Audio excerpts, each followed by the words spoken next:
Hey, hey, hey. It is Tuesday night,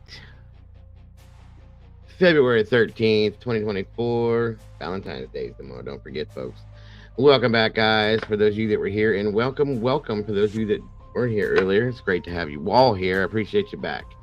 Guys, we're going second part of the interviews with the Goncalves tonight and whatever else we talk about. So, welcome, guys. This should be an interesting show. Let's get into it. Let's get this show on the road. Here we go. Here we go. Here we go. Here we go.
Hello again. Welcome back, everybody. Great to see you tonight. Great to have you here. Thank you for joining us. How are you? Long time no see, everyone. Hope y'all had a good couple hours. And thank you for jumping back in here so we can finish this up and do what we do, guys. Great to have you here. Hope everybody's having a good evening. And for those that I didn't see earlier, I hope you've had a great day. And again, thank you guys for joining me tonight. I do appreciate you. Come on in, grab a seat.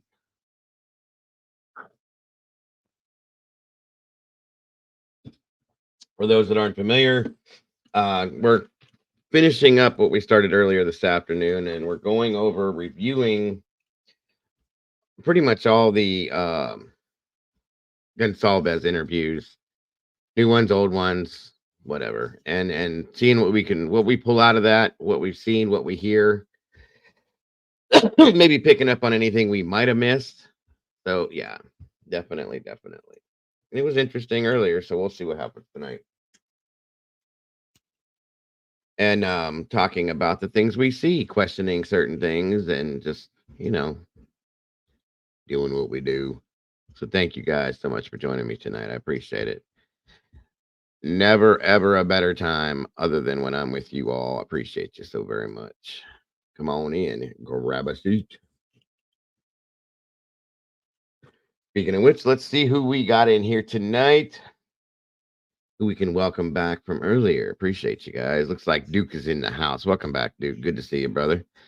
Teresa, thank you for being here. Miss Bonnie, thank you for joining us tonight. Appreciate you. Cindy Kerf, what's going on? Good to see you. Doodlebug, hey girl, what's going on? Good to see you. Noni McPoppins, welcome back, ma'am. Great to have you here. Great to see you. Karen Klein, always a pleasure. Great to see you. Let's see, Miss Carolyn Miller, always happy to have you here. Doc Terry, welcome back, ma'am. Great to see you. Thank you for joining us. Victoria, same for you. Welcome back. Boston supports Lana. Thank you for joining us tonight, Boston. Great to see you. Jody, hey, what's going on? Welcome back to you. Let's see, Miss Vicky Harrison, always happy to see you, ma'am. Thank you for joining us. Illuminati's in the house, folks, and Cletus, Papa Cletus, he's not doing very well. He's kind of sick. Welcome, guys. Teresa Morton, great to see you. Great to have you here. Miss Teresa, thank you for joining us. CL, welcome back to you. Always a pleasure. The sorceress is in the house, guys. Don't get a spell put on you. Behave. Moonlit baby, welcome back. Great to see you. Miss Firefly, always a pleasure. Happy to have you here.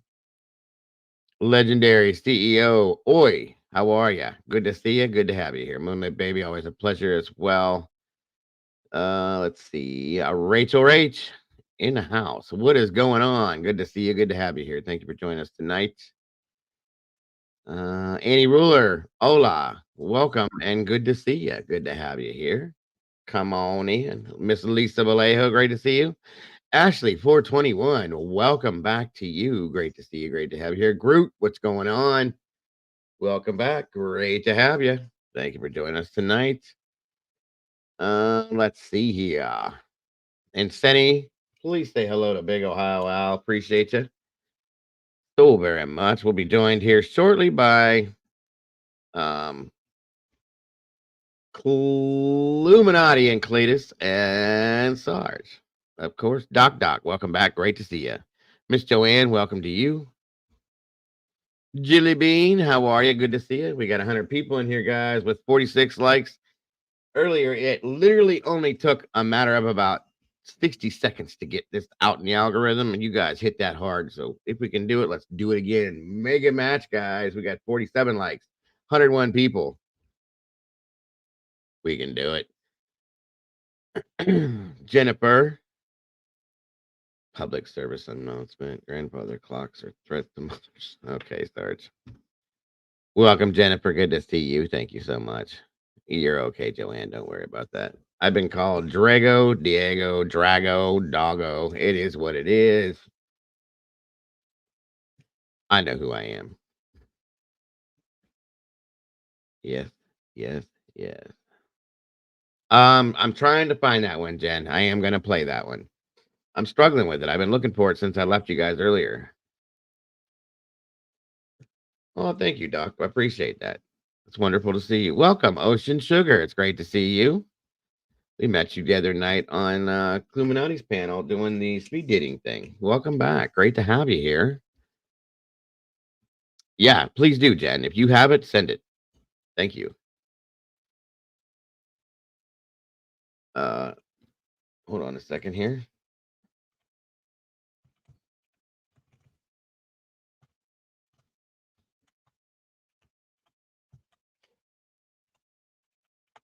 All right. There's the email. If you didn't have it, let's see. You've been called butthead before? I have been called butthead before. I've been called worse.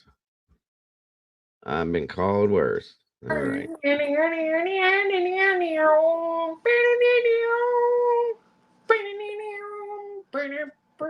Yeah, that's that music career she should have avoided. She did, and yet Hi, still hi, on Clue.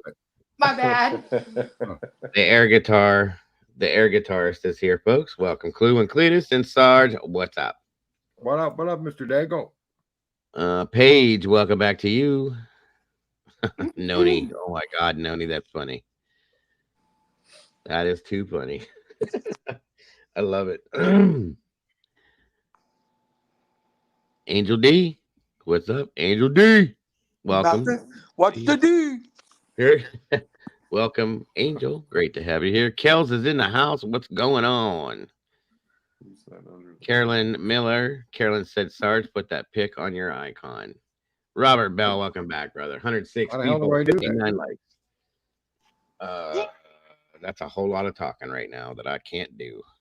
He has a picture. Yeah, it comes up in StreamYard. Noni said, Hickory Dickory Dock. Who's that under the clock? That's a good one, Noni. I like that. Hickory dickory dock. My mama is under the clock. All right. Let's see here. Meatheads. Yep. Hamburg. Oh, the white circle. Let me see here. Jennifer Hansen. Yes, I don't know if Jennifer will be in here or not. I wonder where listed he's at. I didn't see her earlier. She's usually in here.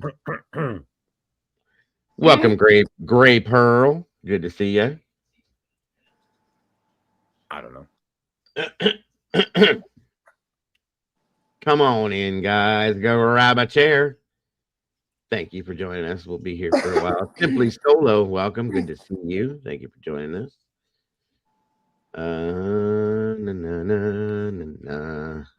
Come on in, everybody. 114 people, 59 likes. Let's hit that like button as you're coming through the door, please, if you will. Yeah, Robert, I won't say what kind of business I own because I don't want some freakers tracking me down or looking for me. He builds toilet seats, folks. That's what he does. He builds toilet seats. And the best one for females is my face. He makes them out of, let's be clean here, pig face. You started with a toilet seat there, pig boy. That ain't dirty. Listen, you oinker. I'll be an oinker. Sarge, where you gonna show profile pic? That is his profile. They can't see or that it. is his picture. They can't see it. There you go. Why? I don't know why. Oh, it shows that's up right. everywhere I put it. I don't know why they don't see that either. That's weird. I'm up there. Take him down and bring him back. Why? Beep, beep. Ah, fix it. You're Maybe. welcome. It was already showing there. Let's see if it shows. It's already showing on StreamYard. I don't know why it's not showing on there. Can you guys see it now? He makes No. concerted boots. Concerted He boots. gone. Maybe it's copyright protected. Maybe it's trademarked. Jesse Lynn, Jesse Lynn, good to see you tonight. Thank you. No, I haven't seen Eddie. Willie, I haven't seen too often either. I'm really kind of actually worried about Eddie at this point. Did he have some kind of health issues? I don't know, and that's what I'm wondering. I hope he's okay. I think he had anal bifida. No, I doubt it. Thank you, Jennifer. I appreciate that. I will ask. Nope, no photo. I don't know. You guys aren't missing much. Don't worry about it. Lisa Wilson, good to see you. Good to have you here. I got that remark about the clock. Oh, dear God, don't get one. Right, I got you. It took a minute, but everybody's getting it now. Cletus. You know what? I can't find his number, Carolyn. I planned on that the other day, and I went to look for it, and I forgot that my phone got reset, and I lost a bunch of crap. So Good gosh. I ain't never met no YouTuber. Internet don't work. The phone don't work. I know. It's crazy. Is Cletus still laughing? sick of you people. I heard that. Yes, Paige. Eddie is maiden nut, right? North Carolina Mountain Man, what's going on, brother? Good to see you tonight. I don't, but I remember what Sarge looks like. Thanks to speed dating. There you go.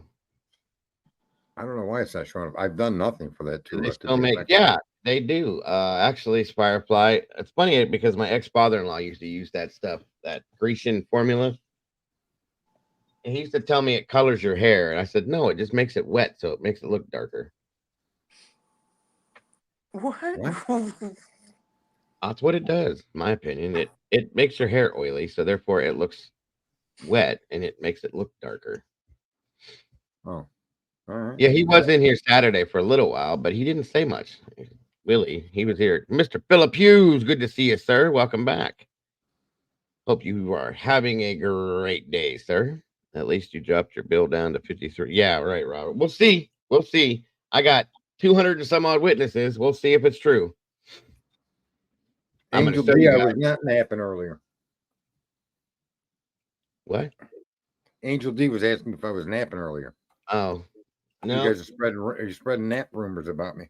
He was making them toilet seats. Don't be a nappy-headed man.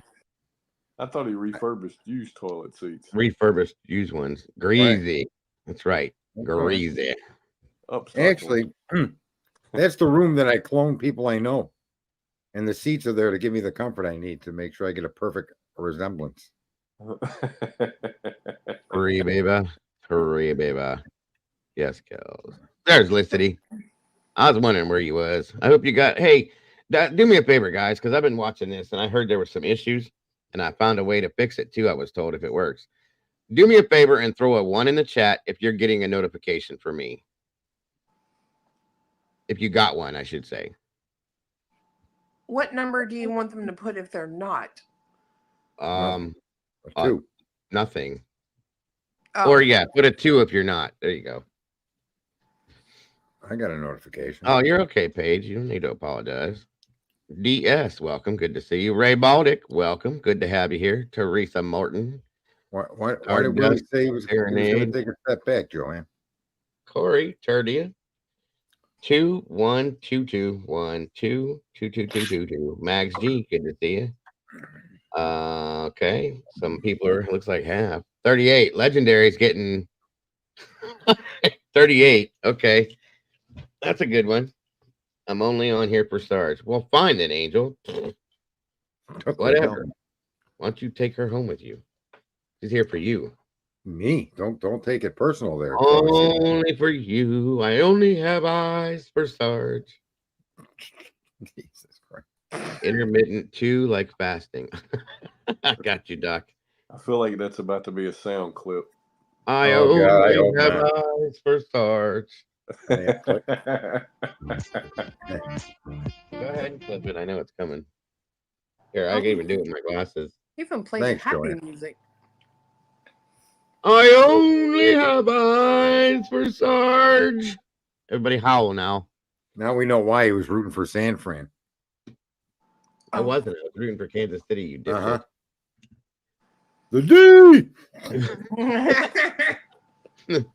Let's see. It's because Sarge was on TV. Licity. Apparently, you're brain dead. You are not brain dead, Licity. You're absolutely fine. Radar. Hey, there's another Sarge lover. I'm here to hear Baby Clue do another in. Yeah, we're gonna have to bring Baby Clue back again one of these days, and have her just pick a totally different name and everything, so that we're all re-surprised because that was too much. I'm still recovering from that. My side still hurt. Radar O'Reilly. Wake up. That's the best Super Bowl ever, man. Wake up. What do you say about the Super Bowl? It was the best one ever. The first time I ever seen overtime in a Super Bowl, I'll tell you that much. Shauna Stanton, welcome. Good to see you. First time I seen a quarterback take it online and put it into the game. Did I hear something, Paige? Something going on? Somebody said they're praying for you. What's going on, Paige? You all right? Bobby, old dude, welcome, my friend. Good to see you. Jilly Bean, welcome back. Joanne, welcome back. Riddler, what's going on, brother? What, Sarge? Robert Bell. No, because the distance is involved. There was no real intent to take someone out on a date, but I did pick a winner and send them $100. I completed that transaction today. I'm hoping that person shows up in here and confirms it. Oh, I'm sorry, CL. Yo, Riddler. The Riddler is in the house. Maybe we should take out an ad for Sarge in the local paper like they do when you have extra dogs you want people to take. Yeah, you guys can hand me off to a good home. Can we get somebody to take him out and walk him every day? That would be wonderful. That's all he does is eat and sleep and talk. It's just like a dog. Just like a dog. Welcome, Georgia Rain. Good to see you. Now that I got that right. Still remember the first time I tried to say this name like an idiot. I'm sitting there going,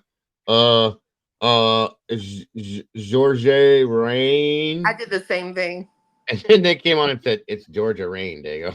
Except I think I called him Jorge. Jorge. I guess I could see that too. I worked with a guy that spelled his name like that, and it was George, and I called him Jorge for like 6 months, and finally he was like, you know my name's George, right? And I'm like, now I do. Oh my God, Paige. I am so sorry. Jesus. Oh, that's terrible. I am so sorry. I'll be definitely saying some extra prayers for you, Paige. 48 years old. Good Jesus. I'm so sorry. If there's anything that we can do, please. That's horrid. I'm so sorry. That's rough. Well, hopefully we can lift your spirits a little bit with being here. I hope. Everybody, if you will, please say an extra prayer for Paige and her family. No shenanigans. Welcome. Gary Pearl, seeing you there.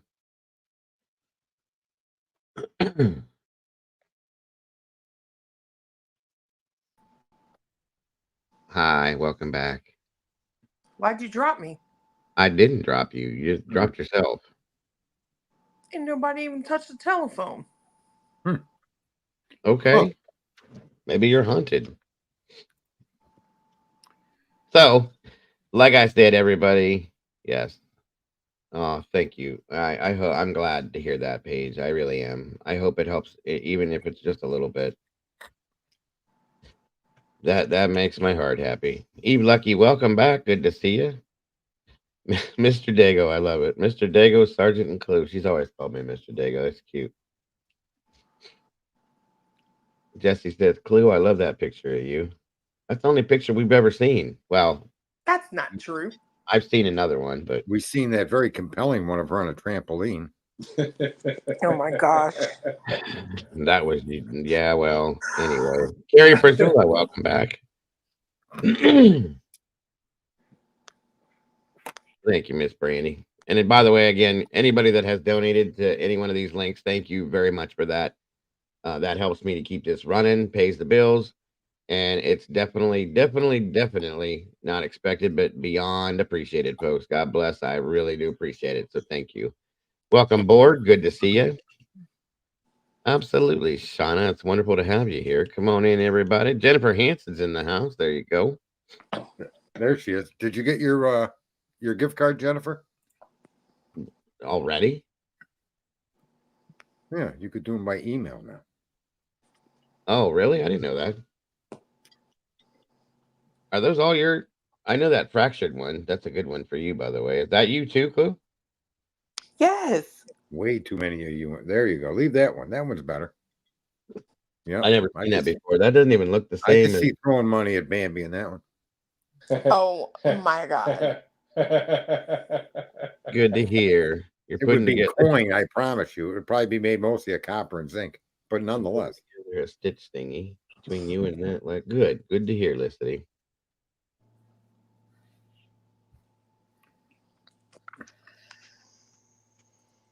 Oh wow, that's crazy, Paige. I am really sorry. L.A., what's going on? Yes, we meet again. Long time no see. We got 150 peeps in here and 75 likes. Come on, y'all. Pretend like you like me at least. Mega match. The struggle is real. Cletus, I need you to help me write a song called Make It Match. He's talking to you. Okay. He wants to hear the song. You got to include the words "make it match," ass and face. I stream on YouTube. Blah blah blah. Summer Jade, welcome back. Moni69. Moni in the middle. Where's she at? In the middle. Moni in the middle. Where's she at? She's in the middle. I lost. Okay. Clue, hope you're feeling okay. Your I'm voice fine. is a bit croaky. It's Cletus who is sick. I'm good. I have the immune system of Thor. Can't rule a house without a hammer. You got your hammer too? I do. Paige, try ivermectin. Is everything you see a nail?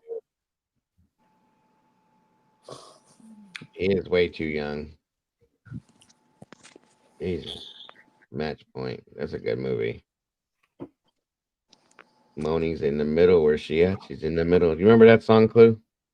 What song? Moni in the middle by Moni Love.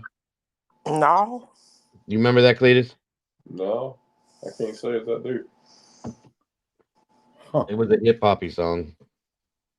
Hip hop hooray! Oh, okay. It's hip hip hooray! But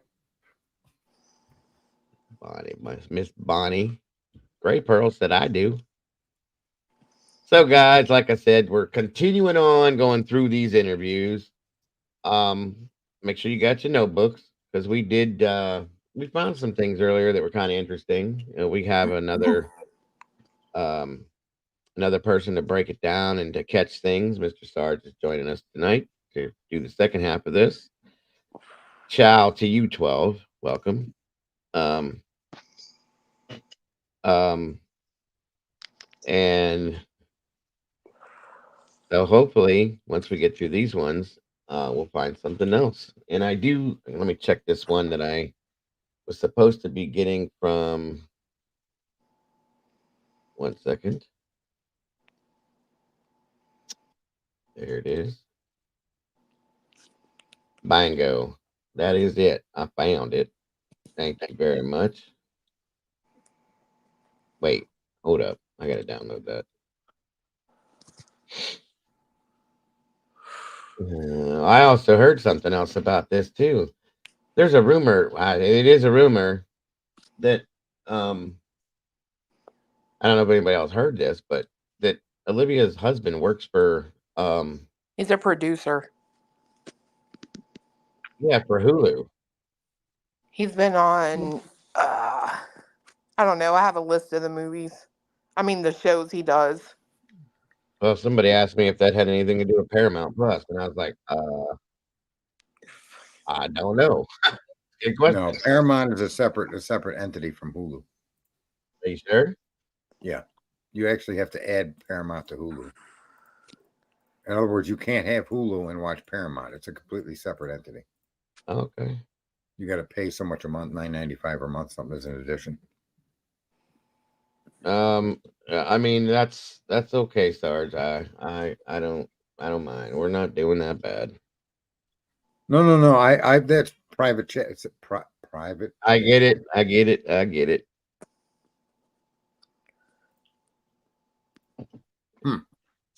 I did it. I did it. Hope Floats, welcome back. Good to see you. Thank you for joining us. We'll give it just a couple more minutes. Give a couple more people to jump in here.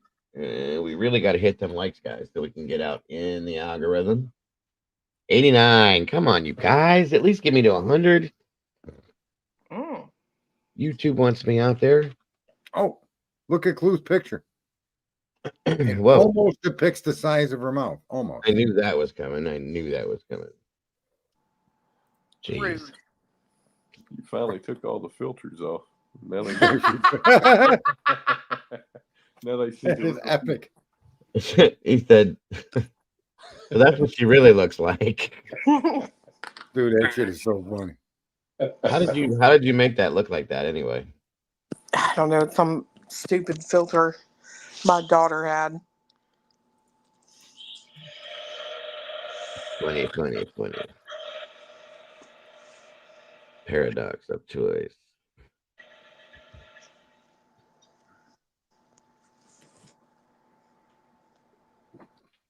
All right, guys. Gary Epley, welcome back, my friend. Good to see you, sir.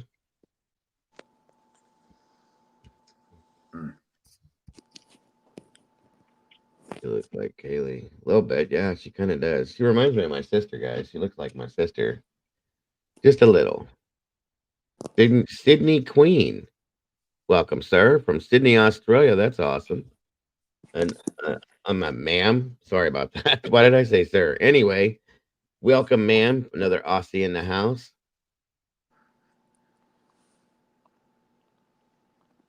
LA said, "Oh Lord, baby Jeebus." That was different. That was funny. I like that. It doesn't take much to entertain my homely little butt.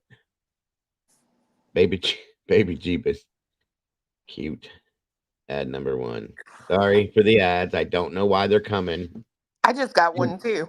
I even went in and put them down on the lowest thing possible. Again, I can't turn them off.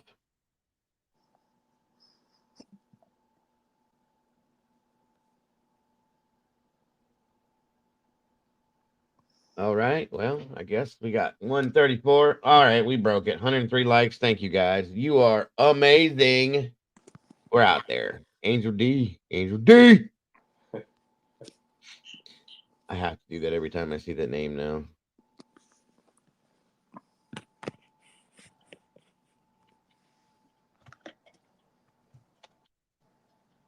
All right.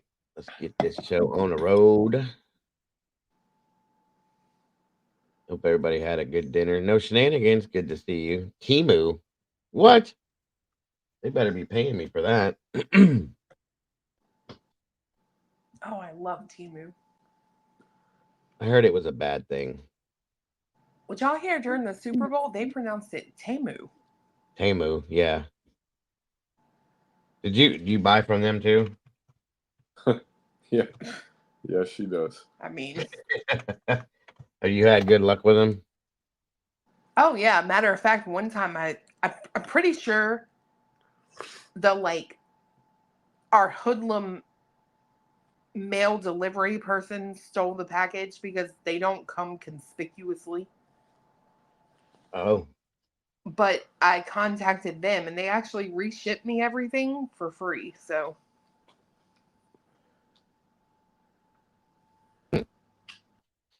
that is weird. Hey D, there you go. Great said that it's weird though. Did you just get that?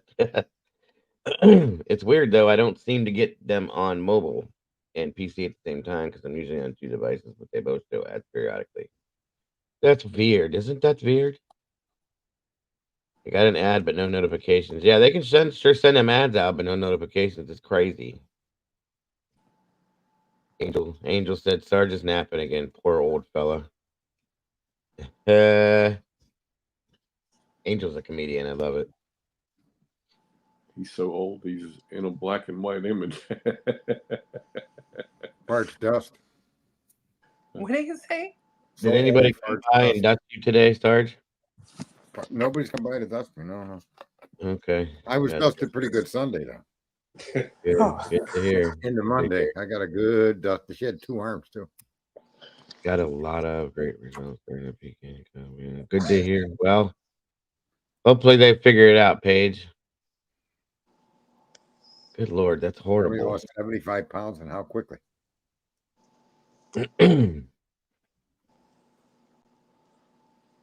Never buy a sofa off them. You'll end up with a doll. You'll end up with a dollhouse sofa. That's great. That's what my wife used to say. What was that other place called? P Fox. What's going on? Good to see you. On on where? Wish.com, I think it's called. Oh yeah. Oh yeah. My son made me watch this video. I was dying laughing. So this guy, and I'm gonna tell you the story, then we're gonna get started. This guy ordered. It was a video he put on YouTube. He ordered. He covers like Halloween masks, right? And he orders them offline. And he ordered a Freddy Krueger mask, and he ordered it on Wish.com. And he talks about this whole thing through the whole video. And at the end, he goes, "And I'm going to show you what they sent me." And he goes and pulls it out, and he he puts it on. He shuts the camera off, and he turns the camera on. And you guys, I about pissed myself. I was laughing that hard. My son was dying laughing too. He's like, "So this is what you get when you order a Freddy Krueger mask from Wish.com." Turns the camera on, and it was like, it looked like somebody turned a mask inside out, is what it looked like, and it was all distorted and crooked. And he's like, "So, needless to say, don't ever order these masks off of Wish." I was dying. It was so funny the way he did the build up to it. It was great. Look, you might be able to find it on the YouTube thing if you just look up Freddy Krueger mask from Wish. It's great. Yeah, everything on Wish I've seen. Like my wife even saw somebody one time, and she's normally not like that, but this person she was not very happy with, and she was like, "Oh my god, that woman looks like Wish.com's version of Paris Hilton." And when I looked, right, she did too. She really did. I was like, "Oh god, that was just too much for me. Too funny, too funny, too funny." True dat. How many nipples though? Oh god. Okay. How is old Anna Lee, by the way? Good, I reckon. You reckon? But how is Jeremy? That's the real question. Yeah, right. How's Jeremy doing tonight? Oh shit, where did it go? I just had it up here. Are you kidding me? What? Oh, Whole stream is ruined. He lost his material. no, it didn't. Shut up. Hold on. Uh-huh.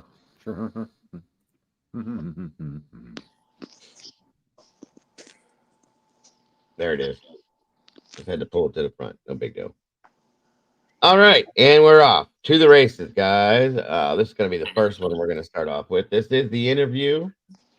Thank you for sending this to me. This is the interview with Olivia and her husband. So get your notepad. Hey, that's a different picture. Is your hair that long now, Clue? Maybe. Yeah. What internet porn site did you get that from? No, that's her. You can tell by the eyes. Did he just say what porn site? Yeah, his You don't have to whisper. We can hear you. What's the D? Shut up. All right, here we go. Get your notebooks out. And we're off to the. Let me know how the audio is, folks, if you will, if there's any problems. And if anybody needs me to stop it, rewind it, back it up, whatever, let me know.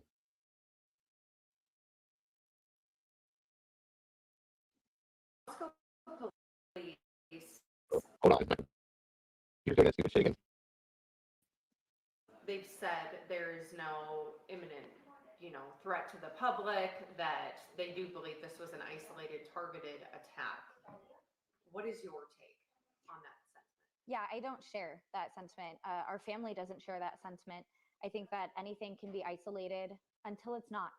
And until we have someone in custody, there's no way with any amount of confidence to say this is isolated. It's not, it wasn't a hit and run. They're on the loose. No one's been arrested. So it wasn't a hit and run and they got scared and drove off. It wasn't a car accident. Someone did this with the purpose of doing this. Not once, not twice, not 3 times, but 4. And I don't know of anything scarier than that. I don't know what more people could be scared of.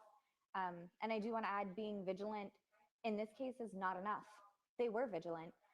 They did go out in pairs.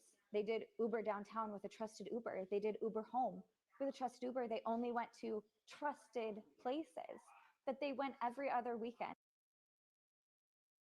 Guys, I don't know why, but the audio is really low on this. I have this turned all the way up. I'm sorry. Welcome, Heather. Good to see you. Okay. Just, I don't know, try to listen the best you can. My apologies. And this was in Moscow, Idaho. It has a reputation of being one of the safest. Absolutely. College communities in the country. They lived on one of the most iconic streets for being seniors. It's kind of a well-known place. And, I obviously don't know for a fact, but I know my sisters and I know for a fact they locked their doors. So by all means, they did everything right. Correct. There was a keypad on their front door. I will say, due to the, closeness of the community and due to the safeness of it, I think a lot of people had, access to that door. But yes, that door had a keypad code on it. Somebody knows something. Exactly. If you could talk to witnesses, to anyone, to maybe somebody who has heard a confession already at this point, and you could speak directly to them, what would you say? Yeah, I would say if you know anything, if you think anything, if you heard anything, if you saw anything, just call it in. Even if the next morning. That that phrase has been said multiple times by Olivia and by Steve. They did everything right. They did everything right. I mean, I guess that's their way of, they locked their doors. They did, but we did hear that the door wasn't locked that night by chance. I guess that's what it means, Fireflies. They did everything they were supposed to do, per se, to stay safe, maybe. It's the only thing I can think of that it means. I mean, it is a strange statement, but that's all I can get from it. I The think video, in terms of them, like, because they're talking about Kaylee and Maddie, I think they just mean in terms of being like women. yeah, Don't go by yourself. right. Have a guy with you, just like he talks about Showalter being the chaperone. Hmm. That's kind of what I gathered from it too. Morning, you were taking your dog out for a walk and they were sniffing in a bush and there was a glove. Call it in. Jesus. Because it could be absolutely nothing. And if it is, then I am happy. Hey, And if it could be Phoenix, absolutely good to see you, something. Phoenix. And Elser, some days I'd welcome. rather have it called in 17 times than never called in at all. I think to whomever did this, Dago, if you saw someone acting, you can't turn that up because I have to crank my volume so high to get to hear them that when you speak, it just blows the room out. I'm sorry. I can't. I turn it's blasted. Look at the volume starts down here. It's all the way up. And in the system I have it cranked up too. Okay. All right. It is what it is. It's just the quality of the video, unfortunately. Sorry. Jingles, welcome. Good to see you. out of their nature. I know it's important to protect family. It's important to protect friends, and I know that those ties of loyalty are strong. But you should be scared.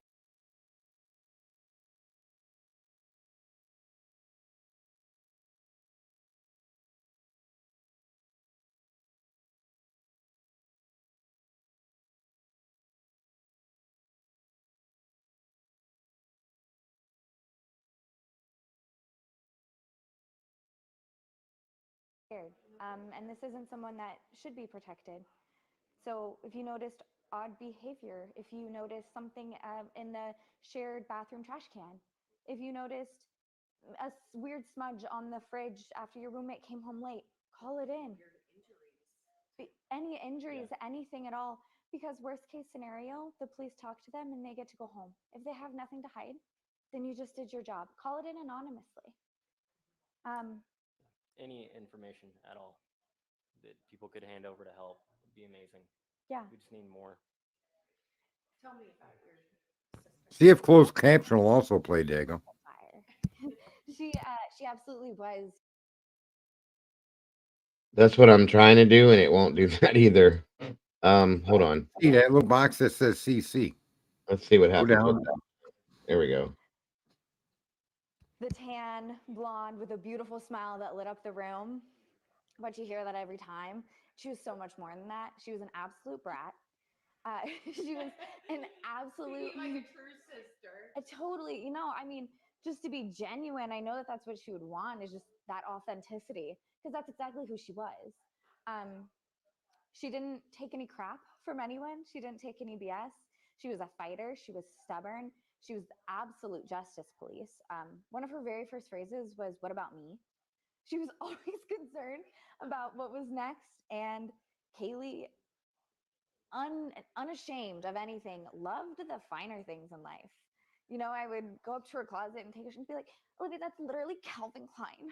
Like, it's literally like name brand. And I'd be like, "I don't know what Brandy Melville is, Kaylee. Like, oh, you can have it back. Sorry." But that was Kaylee. She loved the finer things, and she loved adventure. I won't say she just hated sitting, because we had plenty of lazy days together, but she liked to have, she collected memories. She loved taking photos. She loved having a very social life. She loved being that person on social media. And there's nothing wrong with that. So I know that those profiles are public, and I beg people to look at those gracefully. But yeah, look at them, because they were real human beings, Kaylee and Maddie, and they posted real college girl things. Welcome, And Charlotte. they loved it.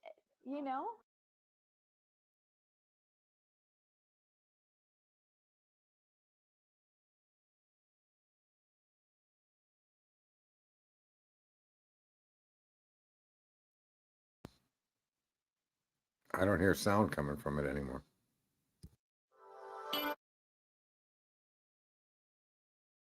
It was over. That's why. Sorry, guys. All right, we're moving to the next one. Her Oh, nope. husband had a lot to say, didn't he? Yeah, he he didn't say anything. Um, that was interesting. Um, let's see. Musical Contessa, welcome. Oh, no worries about that, Charlotte. Never, never, never worries. Okay, moving forward. All right, let's get this back to where we was. Thank you for sending me that. I do appreciate it very much. No, no, no, no, no, no, no, no, no. Okay, and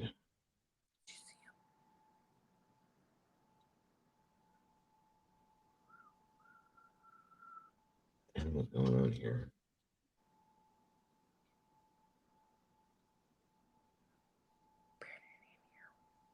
I can hear you whispering. She's air guitaring quietly. ADHD at its best. She went, but whispering.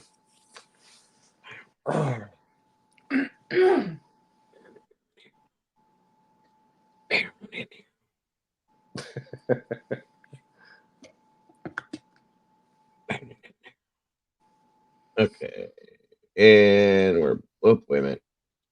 Moving on to this one. All right, let's see.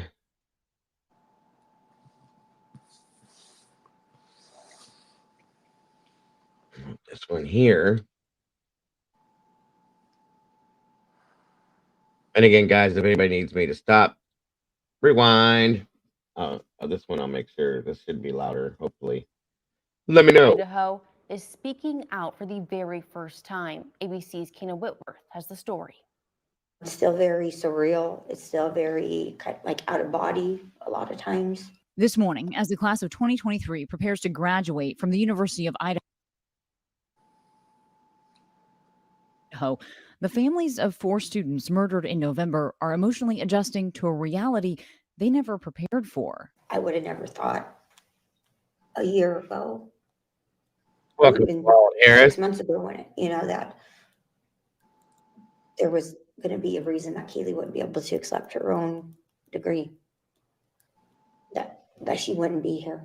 Kaylee Goncalves was set to graduate in December. Her 4 siblings will be accepting her posthumous degree for her. Just a way to remember her. I'm for that. I can do that. I think it's a way to show unity and respect for Kaylee and her hard work. I just feel that it's important for somebody to walk for her. The Goncalves family also mourning the loss of Kaylee's best friend, Madison Mogan, who they considered a beloved member of their family as well. She doesn't have sisters. We are her sisters. Karen just lost her only daughters. Maddie's mom and stepdad will accept her degree Sunday, while junior Xana Kernodle and freshman Ethan Chapin will be awarded certificates from the university. In an ABC News exclusive interview, Reed Austin, former president of Sigma Chi fraternity, remembering Ethan and Xana. Just real charismatic, real funny. Okay. Excuse me. Jennifer says to zoom in on the screenshots she shows. The dates are off. One shows Kaylee's profile picture in a tiny icon in the corner, but yet the rest of it says LinkedIn member. One of the LinkedIn logos is orange. Okay, so I don't know much about LinkedIn. Is that interesting, or is there something off with that clue, or anybody that knows LinkedIn any better than me? I mean, you got to have like a job and career to use LinkedIn. I'm out. Okay. I'm just kidding. I don't know. Maybe it's orange. Yeah, I don't know anything about it. That's the thing. I mean, I've looked at it, I've used it, but I don't know anything about how it runs. Yeah, I don't. Is she talking about in this video? I'm guessing. Jennifer says if you have LinkedIn, look at the layout of everything.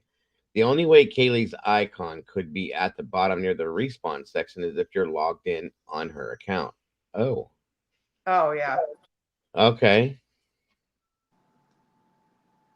Huh. That's interesting. Okay, I don't know. I've not looked at it. Um,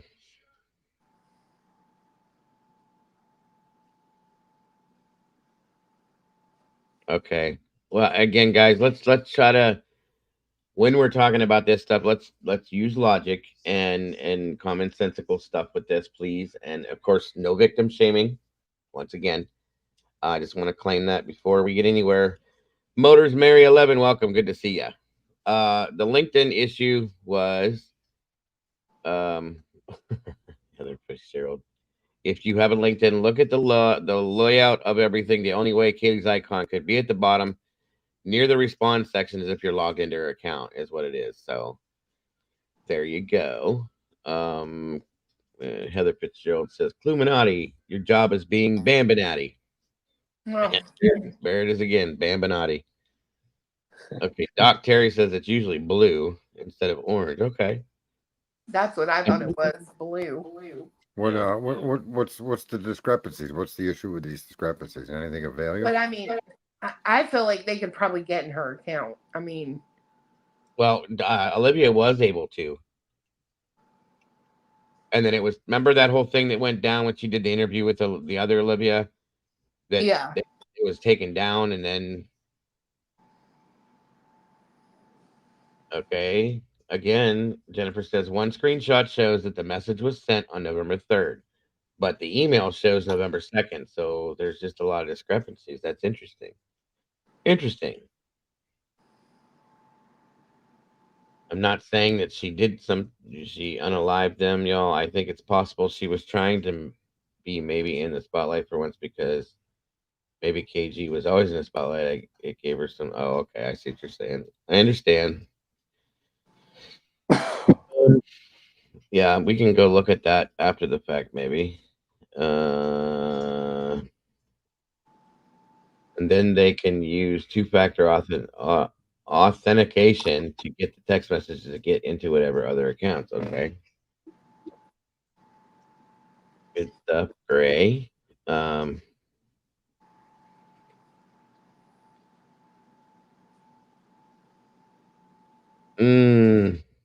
Like I said, I don't just be easy with what some of the things you guys say. That's all, please. Out of respect, if we can. I'm not telling you not to have your opinions. Try to keep it, All right. Real goofy, always putting a smile on other people's faces. So yeah, when I heard they started dating, I was like, that's a perfect fit. And while they cling to the memories of their loved ones, the families know tough days are ahead. I want to get the show on the road. I want to get to where we get to court. And that preliminary hearing is still slated for the end of June. I was also told that the university has plans to create a healing garden right on campus in a spot that each one of these students would have walked past every single day. Kana Whitworth, ABC News, Los Angeles. This morning, pressure and frustration.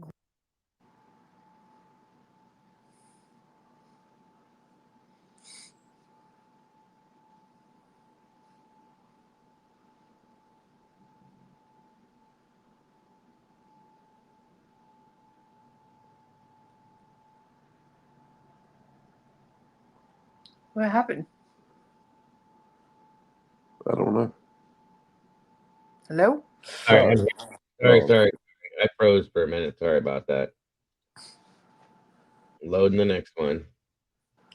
Damn frozen shock face. Gets you every time. Yeah, well. It is a bet.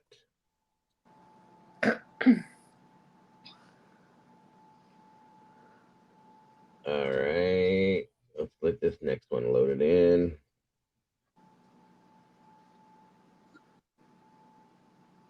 Okay, here we go. This one was always interesting to me too. This could be a good one for note taking. Depends on what you think.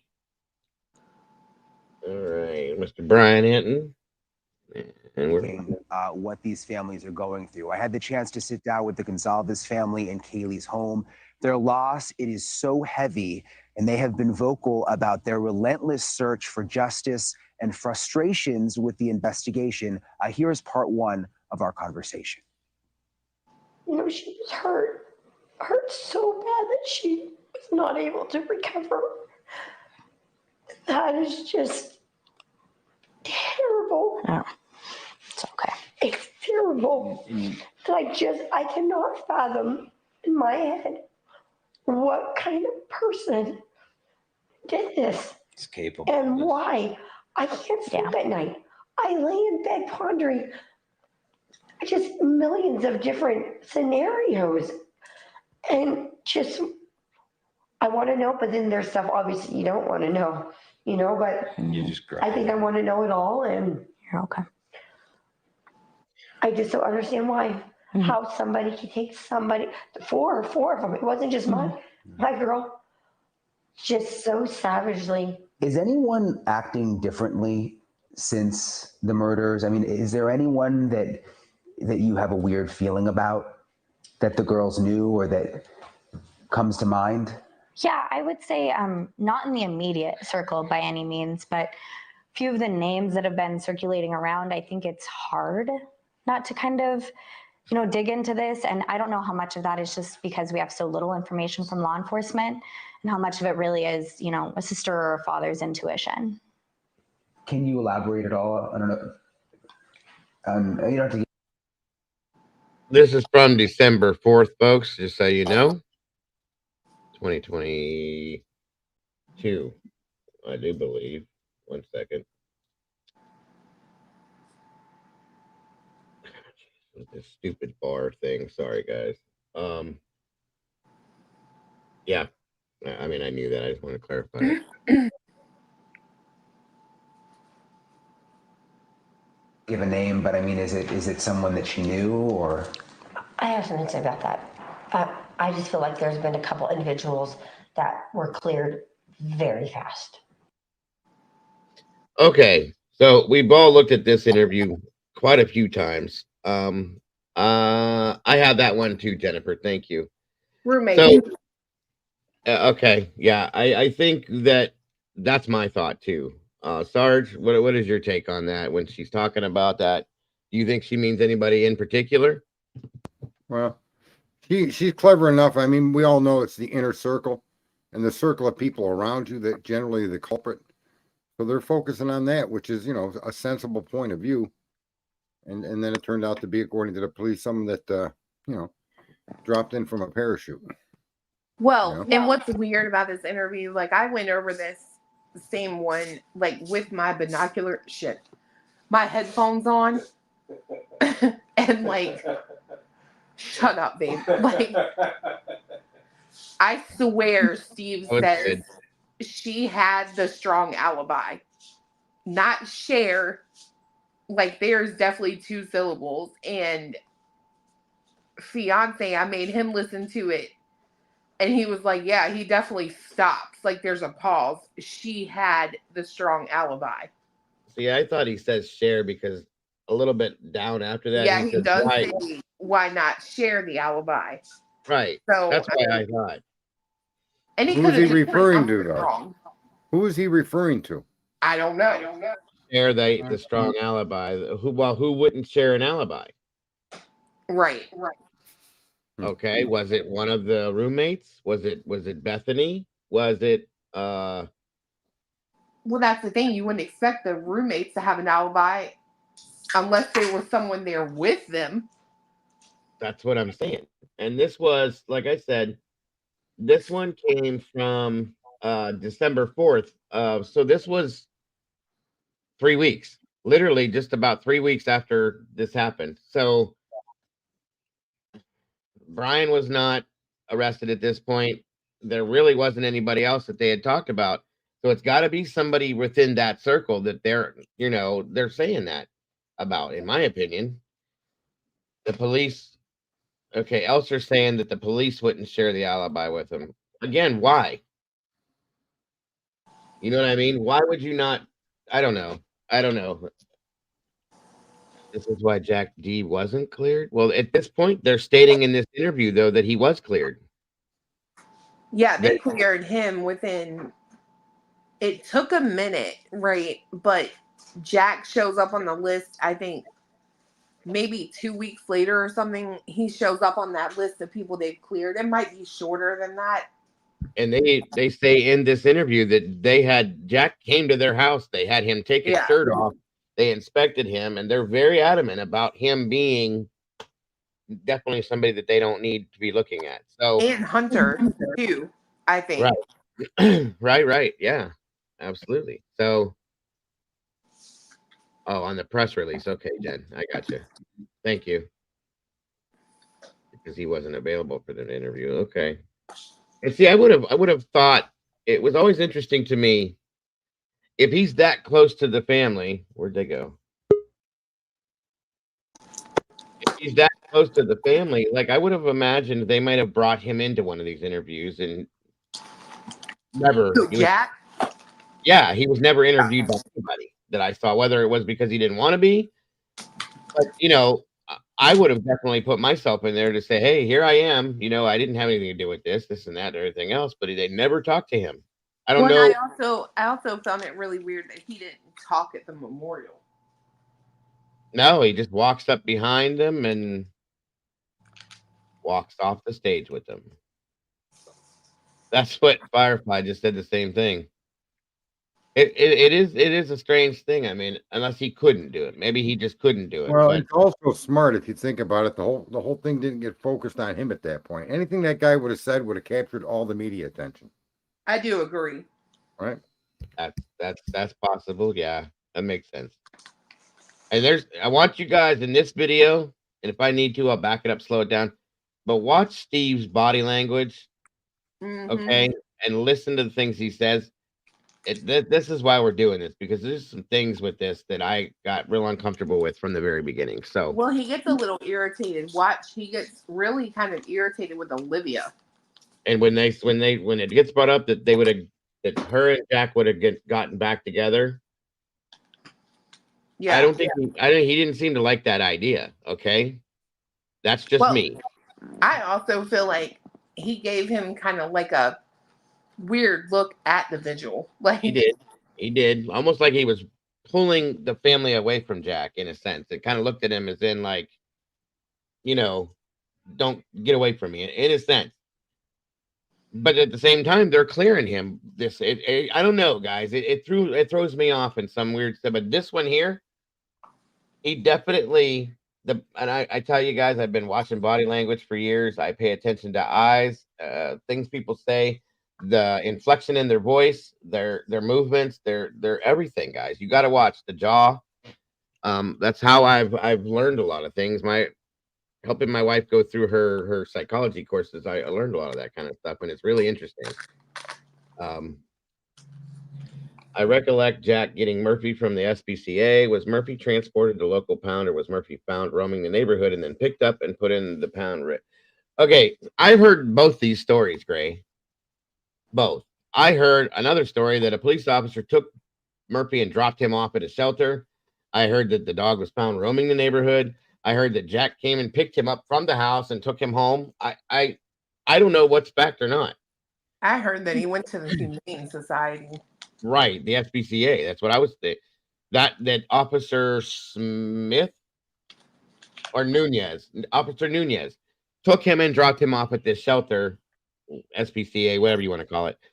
And then I was told that was not true, that Jack picked him up and took him home. Then I was also told that when they got there, they found him roaming the neighborhood. But we also heard that the dog in the PCA says that the dog was in the room. Yeah. So I got to go with what's in the PCA, folks. So I'm going to take it that either Jack picked him up or the officer took him to the shelter until Jack could pick him up. So I don't know.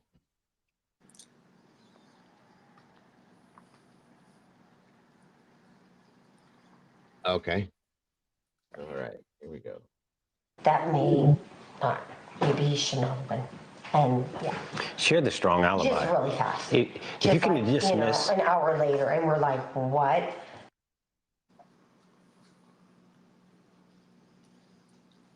Dismiss. An hour later. About that. I just feel like there's been a couple.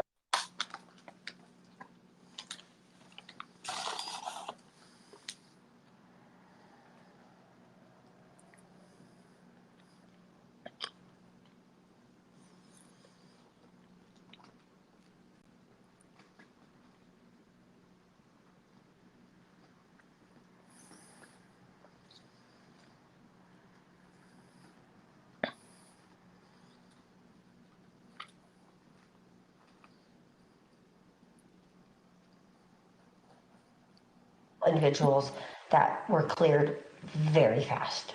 That may not, maybe he shouldn't have been.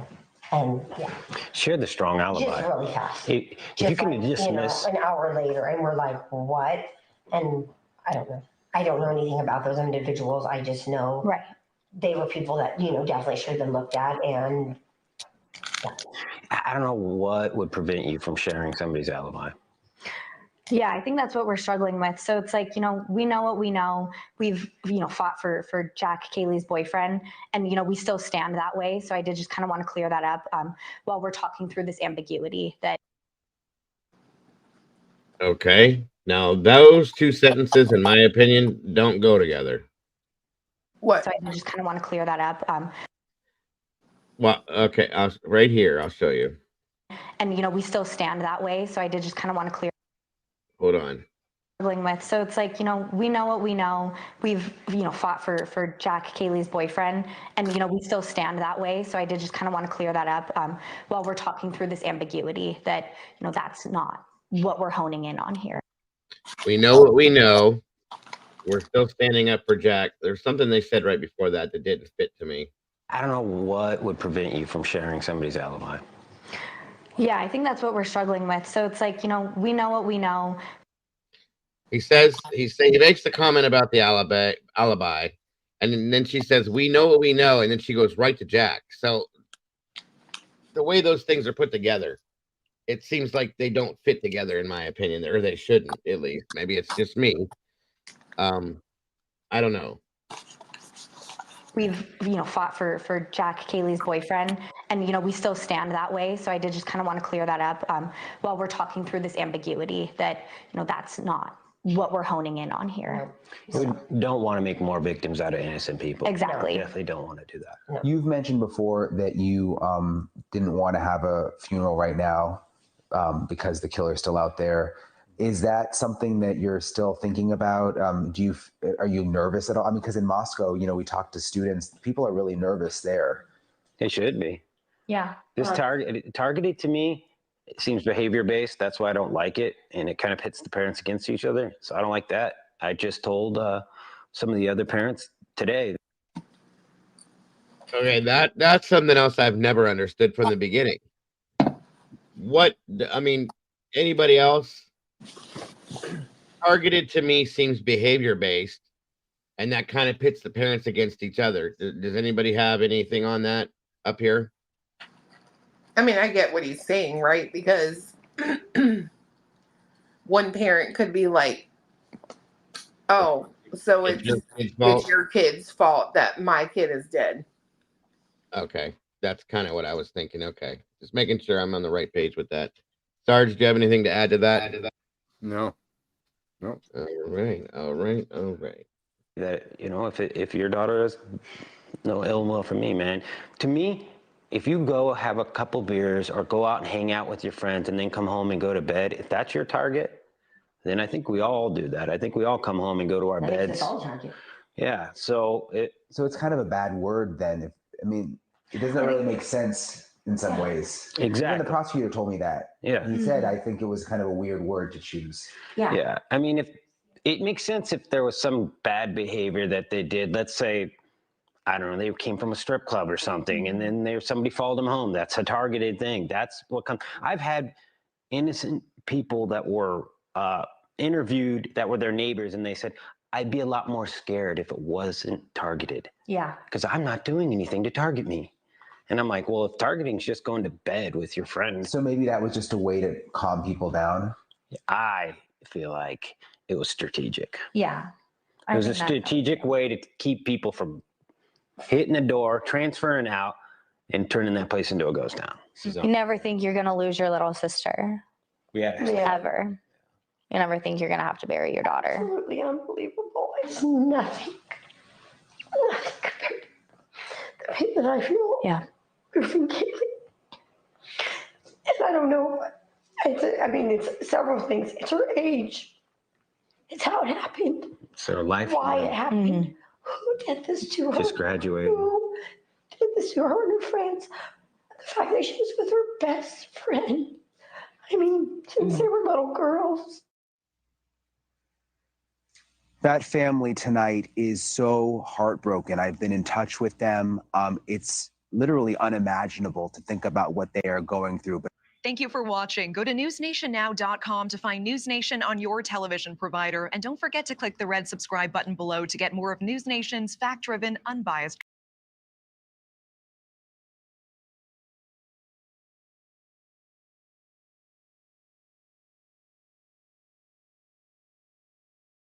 All right, on to the next one. Now I gotta make sure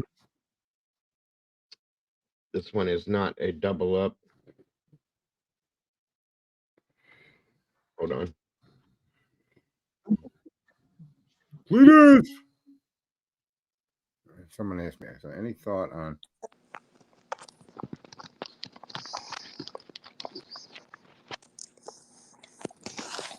How about that D?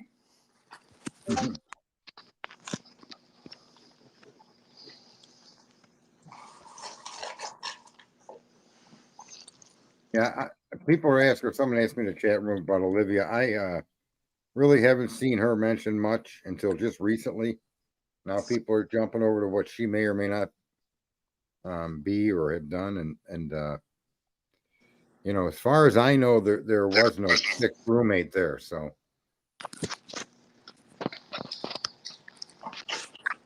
I'm with them on the no emotion from Olivia, but at the same time, she could be just trying to stay strong for her parents. That's what it seemed like to me. Oh, that's Olivia. I thought they were talking about the other roommate. Who? I'm confused. Nobody's. Sorry. Wait, Sarge, are you talking about Billin or Daphne? There's another roommate that's supposed to have come in there, right? What was her? It's not that anyway. That's Nobody's attacking the family wisdom. We're just reviewing the interviews. Is all it is. There's no attack on anything, and I have nothing to be ashamed of. We're just reviewing the interview to see anything that may have been missed and listening to what they're saying. It's not an attack on the family at all.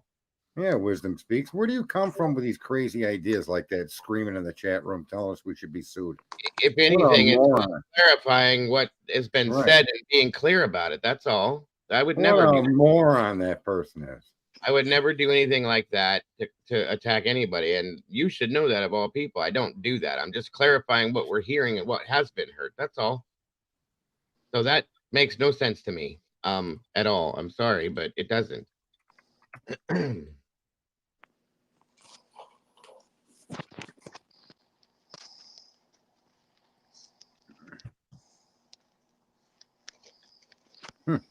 Unreal. I don't think we've even commented on any of these videos at this point, really, right? No. We've been letting them play. Nobody's even had an opinion. We're just seeing and absorbing. Good evening, American. Welcome to the special edition of Cross Country on location in Mossville, Idaho. Tonight we remember Ethan, Zayna, Kaylee, and Maddie. Lives just getting started, cut short by a still unnamed criminal. It's been about 2 weeks since the University of Idaho students were stabbed to death in their beds while they slept in that home right behind me. This gruesome attack has shattered peace of mind here in Moscow. In a town that never used to lock their doors, locksmiths are now being flooded with calls. College students are now considering online classes. And while rumors are swirling here, everyone is in agreement on one thing. Justice must be served. We have walked this crime scene, followed the timeline of this case, and asked investigators to answer some of the many unanswered questions about this brutal crime. You'll hear from those experts later this hour. But to begin, joining me again tonight, Steve Goncalves, father of Kaylee Goncalves. Sir, thank you so much for joining me tonight. We continue to grieve with you and your family, and we're hoping to get answers for you. Sir, when was the last time you talked with law enforcement about the case? Well, we just had a vacation. Law enforcement told me that they were going to drop off a little bit and not to expect the same type of communication that I had gotten before. They passed it on to another person. So basically, long story short, it was Wednesday, 5 p.m. was the last time that they reached out to me. So, yeah, that's rough. Sir, what are they telling you? They're kind of just telling me that they can't tell me much, which is frustrating to me because I've been very trustworthy. I do know things. I haven't shared things. We're the same family that found the original timeline. We're the same family that broke into the phones. We tried everything in our ability to try to get into this system because a court order is not the fastest thing. So we broke in and we did what we did. We know that we have some family passwords that we all share. So we broke in and we helped them. So it's hard for me to give up as a father my protective ability to other men. Sir, they have shared with us that it was a targeted attack. Can you give us any information about that? Have they told you who the target was or given you more insight than they have the public? I don't want to talk bad about them because these are some hardworking individuals, and I'm doomed without them. We're all doomed without them. This defund police is just a terrible idea. The fact that we're finding out that there's more than just my daughter and these children that have suffered, it's terrible to think that we can defund these guys. It's an absolute atrocity. That's not something that is political. It's not political. This is just facts, guys. We can't allow these people to just run free. So beyond that, they haven't shared a lot. We have some private detectives that have reached out to us and given us information. We take that with a grain of salt and we try to be careful. Just today, I reached out to the officers and said, hey, this guy's treated me with respect on the show. I'd like to share some things with him that I found out on my own, and they asked me to not do that. So we're holding our tongue. We're waiting patiently, but we're definitely concerned. Yeah. So, sir, I had the opportunity to speak with those same law enforcement officials today and was able to get some information out from them as well. We want to do everything that we can do to get you answers and to solicit more information for the timeline. But there's gaps in that timeline. Is there anything that you can share with us that may put people in that direction where they would feel willing to share about that timeline? I've heard a little bit of feedback on this that people are nervous about the timeline. I'm going to tell you guys that there's so much attention on this. If you can share your information, if you can post it, I mean, it's the internet. You can do these things anonymously. Go forward. You don't have, and for those people who are afraid, like maybe I was intoxicated or I'm underage, that's not what they care about, guys. They're not looking at that. That is not going to happen. So give your information, give out that picture, that image, that video, that selfie, whatever it is, give it out and know that there's zero chance that they're coming to you for, ruining your career or your anything along those lines. They're just looking for data right now. And you could be the key. You might be something that has been overlooked. So I just implore people to come forward, especially when you're even close to that timeline, because technology is the only thing that doesn't lie, really. It's just data. And then we can analyze it as a society and determine what it is, but it doesn't lie. It's just simply data. So it's better than an eyewitness. It's better than anything that we can produce. It's right up there with DNA. And I just implore you, sometimes even if you think that selfie has nothing in the background, maybe there's a car that should be there, that somebody said in their alibi, I parked right here next to this tree. And then there's that tree and your car's not there. Steve, we're going to put that number on the screen for people to call. Thank you. Give any information. Sir, thank you so much for coming on the program. Keep us posted on what's going on in this investigation. We'll continue to follow it. Thanks again. Good evening, America, and welcome to this special edition of Cross Country in Moscow, Idaho. Tonight, we are in front of the Moscow Police Department. Okay, that one overlaid with the other one that we watched earlier this afternoon. I'm pretty sure. Yeah, that's the same one, just to be sure. All right, back. All right.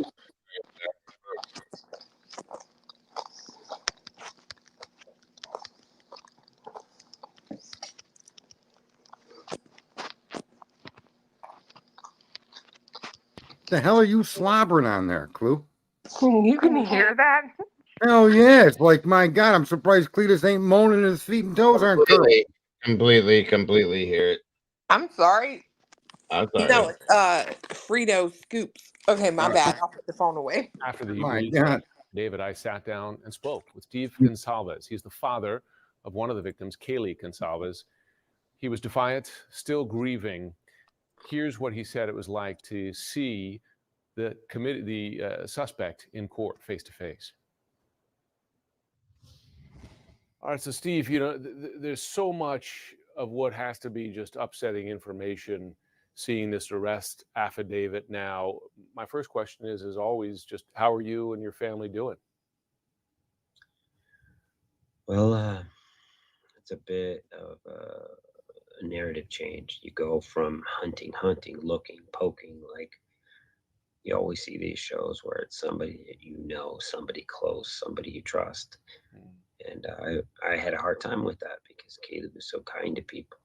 She was honoring to us, and she was honoring to her brothers, you know, and her sisters. But for all outward appearances, she was a very, very nice person. So we were a little bit puzzled by, you know, we just weren't ready for a bully story or something along those lines.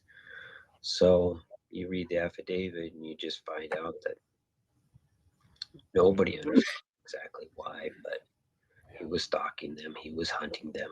He was just a person looking for an opportunity, and it just happened to be in that house. And that's hard to take. It's very hard to take. And, you know, I've said this before, where I thought maybe I should have put her in some gun safety courses, have done something, but she had her phone right next to her and she couldn't call 911. So these were just girls that went to sleep that night, and a coward, you know, a hunter that went out and he picked his little opponent that was girls. And that's probably why the house was targeted. It was because there was just girls there, and it ended up being a little bit more of a different challenge, different instance he wasn't prepared for. But I think that's what the affidavit shows, is somebody who was stalking a house. Goodness, yeah, that's one thing that stood out to me, the idea that his cell phone information showed he had been in the area of the house at least 12 times before. Do you believe Kohberger was stalking your daughter in particular, or just the house itself and all the folks living there? No, I don't think it was Kaylee in particular. There's other details that'll come out later on. But I've always said this to Maddie's mother and her father, that does it really matter? Yeah. I don't know. Maybe in the case it does.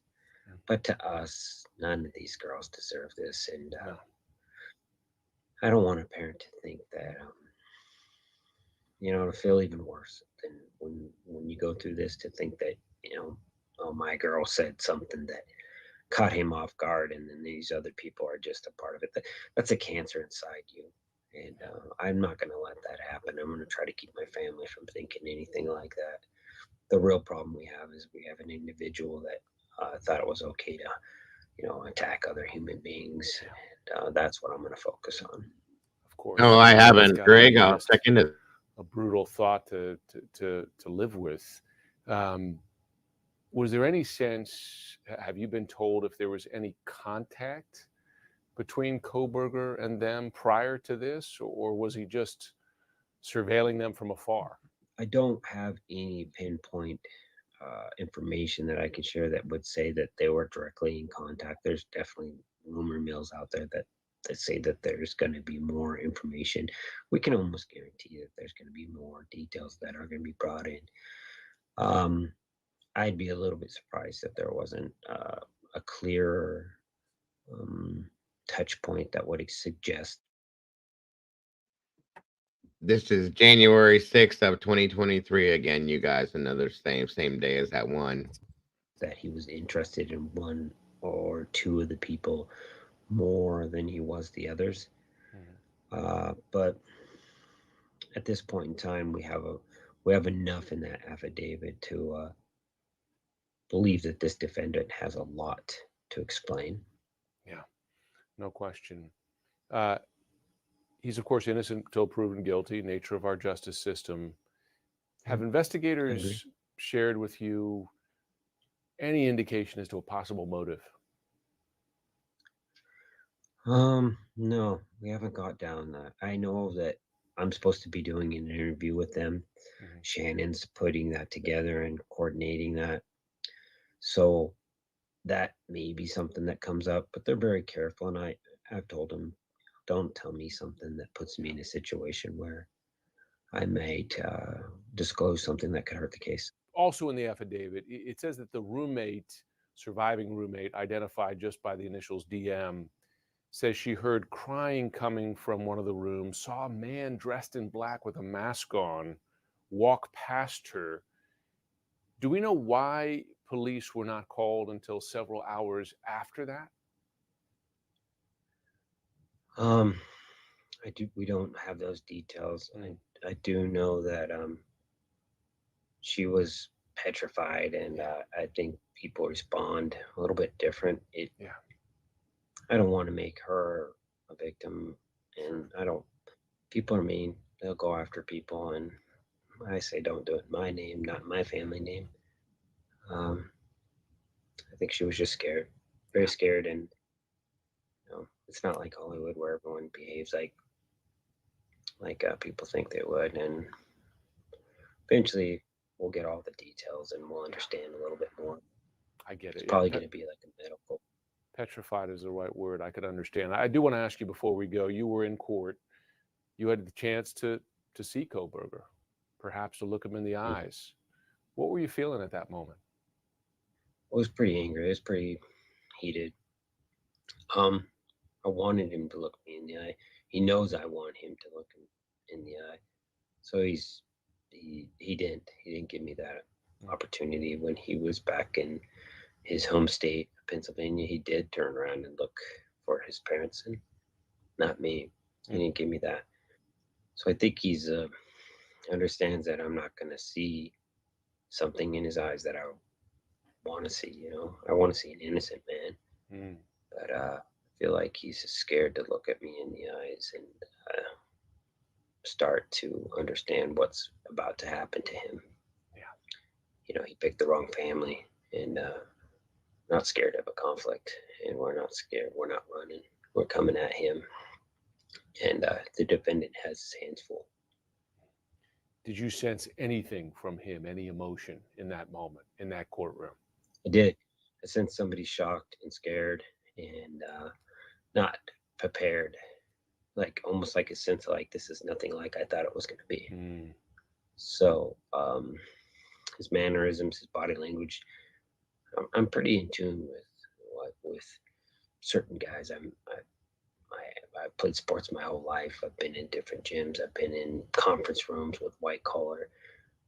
I can sense confidence, and I did not sense that at all. I sensed somebody who was flaring, scared, and worried.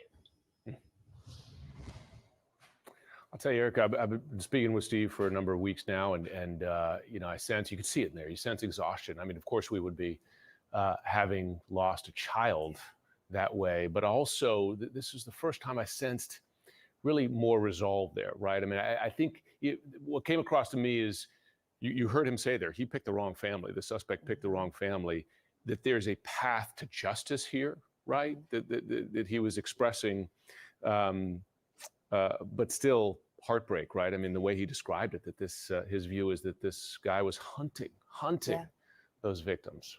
And to hear him talk about, we know his parents, but to imagine as a parent, to hear him say, my daughter had her phone right there and she couldn't even call 911. how helpless he must feel. And I was also just really struck by his empathy and his grace. And I think, again, just a testament to him as a parent. When you asked him the question that a lot of people have about the roommate who, according to the affidavit, was home, saw who we believe was the suspect, right? But then there were no calls for 8 hours, and him just saying, look, this is not a movie. This is just, you have to try to put yourself in that moment. I think it just, speaks to who he is. Good for him for saying that. I mean, as he said, petrified. I mean, this is a girl just out of her teenage years who witnessed, just you can imagine the fear in that moment. Anyway, we'll keep on the story. A lot more to come. Just so hard. These are falling in different. How many of these videos do you have? A few of them. Why? I'm just curious. I don't remember how many interviews they gave total. There was quite a few of them. Hold on a minute here. Okay, this is the one that I was trying to. They fell out of order. All right. What was that one? January what? That was January 6th. This next one here is November 23rd of 22. That was my birthday. I'm just going to say, I think it's weird that he said, I don't want to, when he was talking about the roommates, he's like, I don't want to make her a victim. I thought she was already a victim. Well, I think he means from the scandals that could come out on the internet. And that's what I thought he was referring to, too. And then he said at the very end, he was very soft-spoken in that interview. It probably seems like he was exhausted, and I understand. He thinks that at the end they're going to find out maybe it was medical, that it was like a medical issue that caused her to be that way, whether it was an emotional or a mental thing, maybe. So, I think that's how he was referring to it in that sense. Right. I've wondered if, in fact, the call to 911 about an unconscious person was referring to her, not the crime victims. I've always considered that to be a possibility, that 911 call. Yeah, me too. That was one of the things that I actually thought, like when I first heard that, because it said she passed out. So, people handle. I've seen people I'm live in person. I responded to a full cardiac arrest one time, and as we're working this lady's husband, she dropped, and she went into a very minor cardiac event, and it was due to the stress of the situation, I'm guessing. We had to call another squad to come out for that. So, I mean, people respond to stress and stressful situations in different ways, obviously. So, I think that might be maybe what he was referring to in that sense, that it does make some sense. So we'll see, we'll see what comes out when we hit the trial. But, and that could be as well, too, that maybe nobody passed out, Jesse. It could have just been something that was stated. Right. Yeah. We don't know. We don't know for sure because we weren't there. And I'm hoping that these things like this, I'm hoping will come out during the trial and we can actually say, okay, that makes sense. And there it is there, finally. You know what I mean? That's what I'm hoping for. So, and again, like I said, guys, the reason behind this is just to clearly get what was stated in the interviews, to understand what was stated, things that may have been missed in the interviews, and to understand, different scenarios. That's all. So, all right. This one is the one with obviously the two siblings, and this again came out November 23rd of 22. So this was literally like 11 days after this, 10 days after the situation. So, not even, this was probably one of the earlier interviews, I'm guessing. It's 10 days after. Yeah, one of the first. I think there was another one where it was the whole family, or just Steve and Christy, I do believe it came before this. But yeah, this is one of the very, very first ones.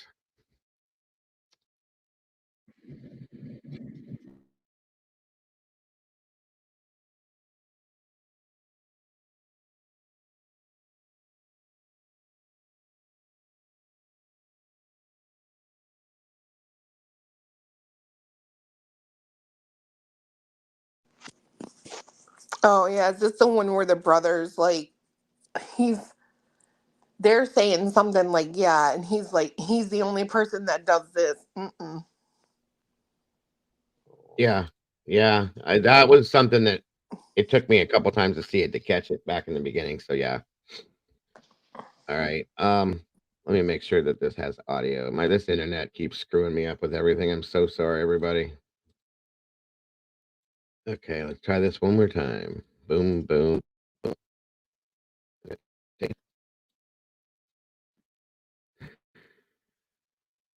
All right. Sorry about that. Here we go.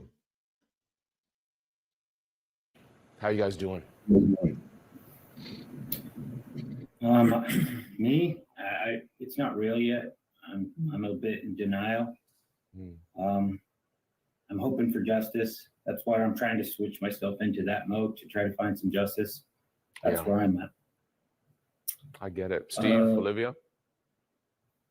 Yeah, I just know my sister, she was a hard worker, and just sitting in my bed and crying myself to sleep isn't gonna do her any justice. And that's not what she want me to do. She'd want me to stay active and doing what I can to spread her message and hope that we can find this suspect or suspects. And that's how I feel. I get it. I get it. She's got a great smile. We keep showing that picture. I know your family's been frustrated with the investigation so far, understandably so. Here we are a week and a half out, and really not much information about this. Does not appear to be a suspect. Tell me, Olivia, what specifically you've been frustrated with, because you did your own work here. For instance, you found video of the food truck, for example, where two of the victims were seen the same night as this killing. Yeah, I would say, I think that obviously this is extremely personal for us, and we treated it that way from the very get-go. I know how valuable those first 48, 72 hours are. And I can only hope that the police also know how valuable that is, and that they have a lot of information there that just isn't public right now. I will say the one lingering frustration I have is the timeline. I know it's semantics, but my sisters got home at 1:56. It wasn't 1:45. I know it might not seem significant, but when we're looking for camera, when we're looking for dash footage, when we're looking for any of those things, I do feel it is valuable, and they did get home at 1:56. It was not 1:45. Right. Well, there's one detail there. Kaylee's mother has said she believes that the suspect, the killer, is someone Kaylee knew very well, and that the killer might even be at the vigil. Remarkable. I wonder, Steve, do you share that view? It's speculation. My daughter was very popular. It seemed like everyone that I talked to said she knew everyone. They had parties. They were college kids. They were about to graduate. Yeah. So that somebody could have partied in the house and got an idea or got the confidence to pull that off.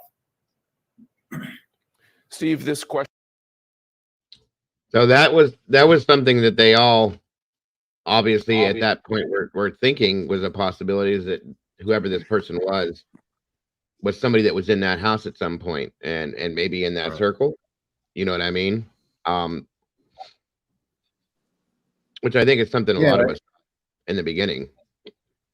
And I think the argument could still be strongly made that may in fact be correct.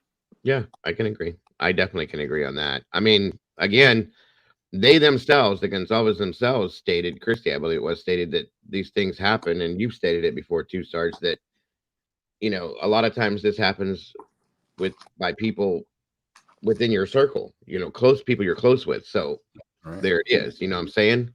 I mean, if the back door was locked, that's the only option. Yeah. Yep. Yeah. I do agree. Question of a stalker, and I'm very conscious with this story of how many rumors have been circulating, and a lot of those rumors turn out to not be true. But Stephen, this discussion of the possibility she may have had a stalker, have police been able to stand that up, or not? They seem to be knocking that down. Yeah, it seems to be knocked down. Obviously, any of that information would be new to us as well. Okay, so Steve Jr. seems to disagree, I think, with this one a little bit. Yeah, I agree. Or maybe he's not 100% confident of it, maybe by the look on his face. Yeah, it seems to be knocked down. Obviously, any of that information would be new to us as well. Kaylee FaceTimed me. She didn't call or text. She FaceTimed me for literally hours, almost every single day. And she was extremely cautious. She was very vigilant. I think that she really would have noticed something and she would have said it to us. She wasn't, scared to get us involved in her life in any capacity like that. I know you're frustrated with how much and how information, developments in the investigation are being shared with the public. Are they sharing anything with you that they're not sharing publicly in light of the fact that this was your sister, this was your daughter? I'm not getting anything. They're not sharing much with me. I know that there's a separation in duties there. They do have the FBI now, so I don't know how much the individuals that I'm talking with, which are the local, are actually exercising their different jurisdictions. I think they might not know a lot because, they have briefings, and if they haven't had a briefing, they probably don't know exactly what's going on. Are they contacting you at all? Are they keeping you updated more than they are, say, on the website or with these press briefings? To be honest, they're not. I mean, yesterday I asked about the stalker question and they couldn't confirm anything. And then today I hear that they're reaching out to the community saying that there's a stalker involved. So I don't know what to make of that. No, see, I didn't remember. Like, I remember the stalker situation being brought up, but then I could be wrong. I seem to remember that it was denied, like inevitably, wasn't it? Yeah, that's what they said. That's what I thought. So they're like two different pages with this. So that was. Well, it couldn't be confirmed. I don't know if one way or the other, they couldn't confirm it. That's what not I disproving it. Well, they didn't have evidence. Right. Lack of evidence isn't. Go ahead, Dick. Cool. I thought I heard Clea say something. I'm sorry. They're talking to you. I know. I don't remember what the hell I said. It's okay. It's okay. You're sick. You're allowed to get away with that. No, you're not. I agree, Irene. They definitely do. I would have a hard time trusting Ellie, the right person after they acted during the invest. Yeah. I mean, at this point, you can tell that there's things that are. It is still early, but there's things that are kind of all over the place at this time, and the family wasn't getting the correct info, in my opinion. And I don't think that if it started happening at some point, it took a while. I do agree with that. It's a lot of sorry, go ahead, Steve. Purposely, they're just so vague with everything that they say, and then they like slowly peel it back layer until you like find the real story. It all started with a sharp-edged weapon. What was the use in telling the community that a sharp-edged weapon was used instead of just coming out and telling us that it was a knife from the beginning? I don't understand the purpose. I have to full-heartedly agree with that, and I said that from the moment we heard that. Like, what is the purpose behind that? Why? Well, because it could be you don't want to identify a particular weapon exactly and then walk yourself into a corner. No, I mean, I get that side of it, and I know what you mean, but like, if you're looking at this, anybody with experience can look and say, I believe that's a knife. Okay. Right. But you want to leave your door open because it could have been a sword. It could have been there are a lot of things that you would still classify as a knife, but fall into a different category. Right. It's a sharp-edged weapon, and that's commonly known to be a knife, but there are other items out there that are sharp-edged weapons, an axe, right? That leaves multiple avenues open. I guess that makes sense. Yeah.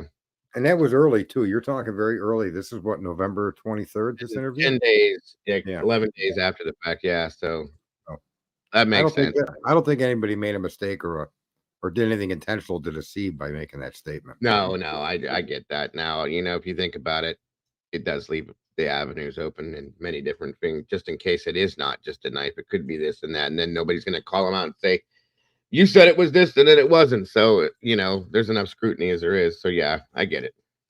Thanks, Sarge. Business of being so vague. You're not holding the integrity of the case together by not telling anybody anything. I understand you have frustrations for how police and investigators have handled the crime scene. What are those frustrations specifically? Well, they expanded it, and there was volunteers that walked around, and they disclosed that they were looking and found different things.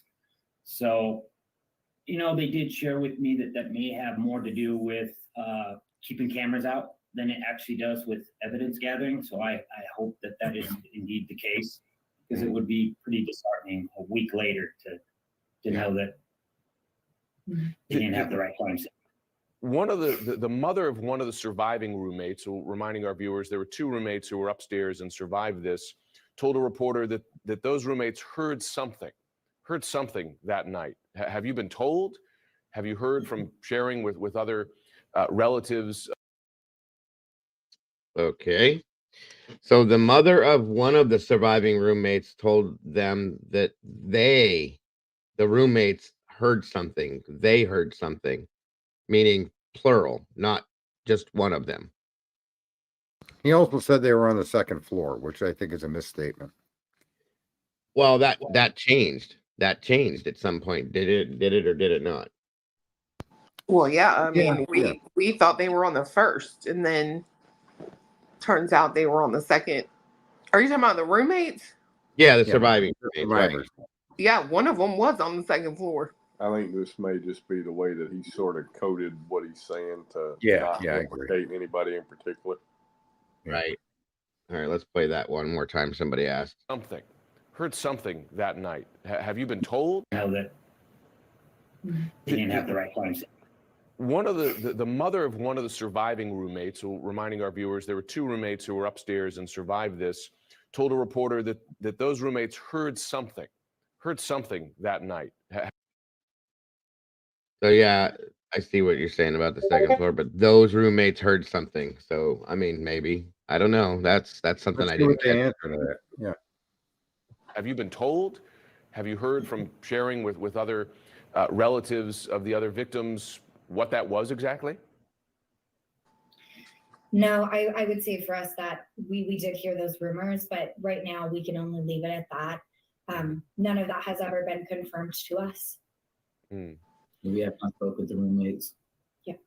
The surviving roommates, and they were downstairs, just to clarify that for you, sir. Okay, downstairs. Okay, He said pretty sure. He said pretty sure. But did he say he talked with them? That's an important thing to hear. I think he did. Hold on. I was about to bring that back anyway, just to be sure. And they were downstairs, just to clarify that for you, sir. What that was exactly? No, I would say for us that we did hear those rumors, but right now we can only leave it at that. None of that has ever been confirmed to us. We have not spoke with the roommates. Yeah. The surviving roommates, and they were downstairs, just to clarify that for you, sir. Reminding our viewers, there were 2 roommates who were upstairs. Roommates heard something that night. Have you been told? Have you heard from sharing with other relatives of the other victims what that was exactly? No, I would say for us that we did hear those rumors, but right now we can only leave it at that. None of that has ever been confirmed to us. We have not spoke with the roommates. Yeah. The surviving roommates, and they were. I thought he said not spoken. I can't get it clearly because he said it too fast. He said not, and I think the other 2 people in the room with him are confirming not. Yeah. Her statement before his, and then his blurred statement, I think, is the word not. Right. That's so weird too to me. Like, that's still a very weird dynamic. Like, I think if I woke up in a house and your kid didn't wake up in that house, I would reach out to you. Yeah, but you would also call 911 prior to 8 I mean, I hours going agree, by. but even if it, like, I don't know, I just find it really weird. But at the same time, Christy says that they don't know anything about them. The other 2, right? So, right. But it's still like common courtesy would. And when was this interview? This was November 23rd of 2022. So I mean, it's relatively recent, right? Well, no, it's 10 days after the event. Yeah, but I mean, I could. It was very recent after the murders. Yes. Yeah. And anybody that's just now tuning in, this is the second half of the show we did earlier this afternoon because we had too much time. So, thank you guys for jumping in. By the way, I appreciate you very much. We're downstairs, just to clarify that for you, sir. Okay, downstairs, right, on a different floor from where it appears where the murders took place. One consistent thing, and granted, there's been some, changes as you note in how the police have described this. One consistent descriptor has been that the attack was targeted. Do you know if police believe one person in the house was the target of this attack, or all four? I've been told it's one, but then again, there's the vagueness. Like it's like purposely vague. I'm hoping, but it's Okay, I never heard that before. He was told that it was one specifically, and obviously they're not going to say who it was, but not the first time for me. Has anybody else heard that before? No, well, yeah, kind of, because this is waffled back and forth, not just through his statement, but on other streams and people. Okay, I've heard it from like other people, not from them, though, is what I mean. That was new for me. I don't know why or how I missed that, but well, to me, he's pointing to Zaina. Everything he said points to Zaina at this point. They didn't have to go upstairs. If one person targeted, not all four. And or Ethan, right? Yeah, well, that's kind of right. But I don't know if he's pointing at Ethan because he really wasn't officially a resident. That's true. Right. So to me, his argument is they were targeting Zaina. I mean, okay. Yeah, but I don't know. So I can't really say that they didn't know Ethan was staying there a lot because it seems like Kaylee and her mom. Thank you, Jennifer. Quite a bit. So surely Kaylee would have been like, I mean, he stays here every night. You know what I mean? Yeah. Mm-hmm. I mean, he had clothes at the house. Again, this is rumor, I'm sure. I also understand that Zaina was interested in all this child trafficking and putting an end to it and helping it. Huh? I never heard that before. Yeah, I was under the understanding that Zaina was very, very interested in all of this child trafficking, all these kids going missing every year. Oh, to stop it, you mean? Yeah. Right. I forget where that came from, but I heard that it was a rumor too. Like I said, there's nowhere to find any kind of a source for it. So I agree. It could be, it's an interesting thought. I don't know anything about where it came from or how, but definitely interesting. Though. The fact he says that they didn't have to go upstairs. And then this comment here about it being targeted to not all four, but one of the girls, kind of narrows it down to what he's pointing at. Okay. True Crime Time says there's another interview where Steve tells the entire. We did that one this afternoon. He didn't have to go upstairs comment, and he meant if Rihanna was the target, he wouldn't have to go upstairs. I think, and no, that was Kaylee. That was I think she's right with that. I remember that Kaylee was against all of that stuff. She was like all about that kind of stuff, stopping this and helping with that and stuff like that. I remember that because that was one of the reasons why she followed Chronicles of Olivia's channel, and that's how Goncalves found her. So yeah, I do remember that now. That's why I was a little confused when you said the Xana thing. I was trying to remember. I knew I had heard it about one, but yeah, it was Kaylee. I remember that, and I can't remember where I heard the conversation. I will try to find that though. Remember in the beginning when you were streaming, I said, is it possible the person came in from the sliding glass door and knew his target was on the second floor and didn't realize his entry was the second floor because he came in that door, and then he went up the stairs, or thinking it was the second. He was going to the second floor. Mm-hmm. And that ended up happening. Yeah, but that's kind of hard to. It's hard to accept that, and that then he had to come all the way back down to find, to realize his mistake after doing that, and then come down and go find the correct. I mean, I don't know. I find it hard to believe all four of them or all three of them girls weren't specifically targeted for something. I think I've always thought that at least two of them were collateral. Unfortunately, I hate to say it like that, but that's what I've always thought. Well, okay, all right. So hold on. What if Dylan her story isn't a lie? What if And what that's Dylan did actually hear, and I think I've talked about this before, but Kaylee say there's someone here. Right. And the person had just did what they did in Ethan and Xana's room, right?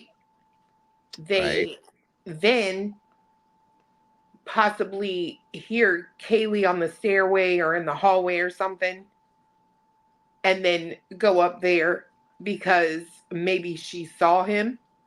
Well, that could make some sense because Dylan's bedroom, if I'm right, and I can be corrected. Well, wait a minute. They were on the first floor, Steve Jr. just said. So there would be we know that's not true. That doesn't explain him leaving Dylan untouched. No.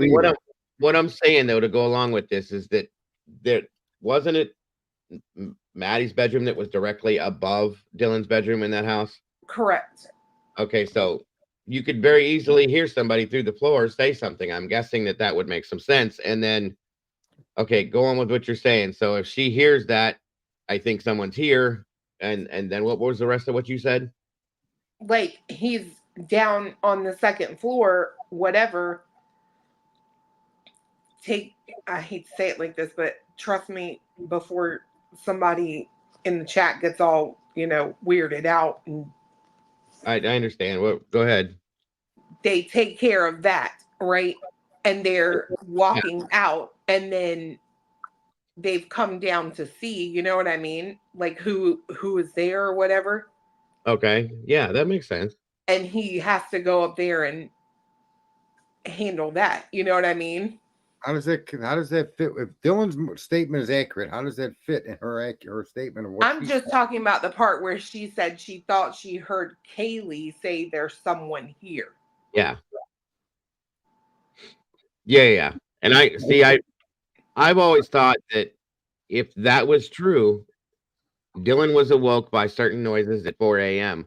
The DoorDash driver was there at 4 a.m. And if Kaylee did say that, would mean that possibly she heard the DoorDash driver either coming in the parking lot or going to the door. Okay. So if you take that into account, that fits. It definitely fits. So if Dylan heard that, take into account everything else she heard. That's where I got a little weird with that, because I don't know, a couple of those things didn't make sense. She thought she heard Kaylee maybe playing with the dog and some like whimpering maybe. Well, and then she specifically states she heard what she thought was Kaylee say, there's someone here. Here, right. And that's didn't weird didn't that come before though, like one of the first things? We're in the series of three times she went to a door. No. First, she was awoken by what sounded like Kaylee playing with a dog. Yeah. Then she heard what she thought was Kaylee say, there's someone here. Okay. And then she hears what she thought was crying coming from Xana's room. And somebody say, it's okay, I'm going to help you. Right. I'm here to help you, right? Okay.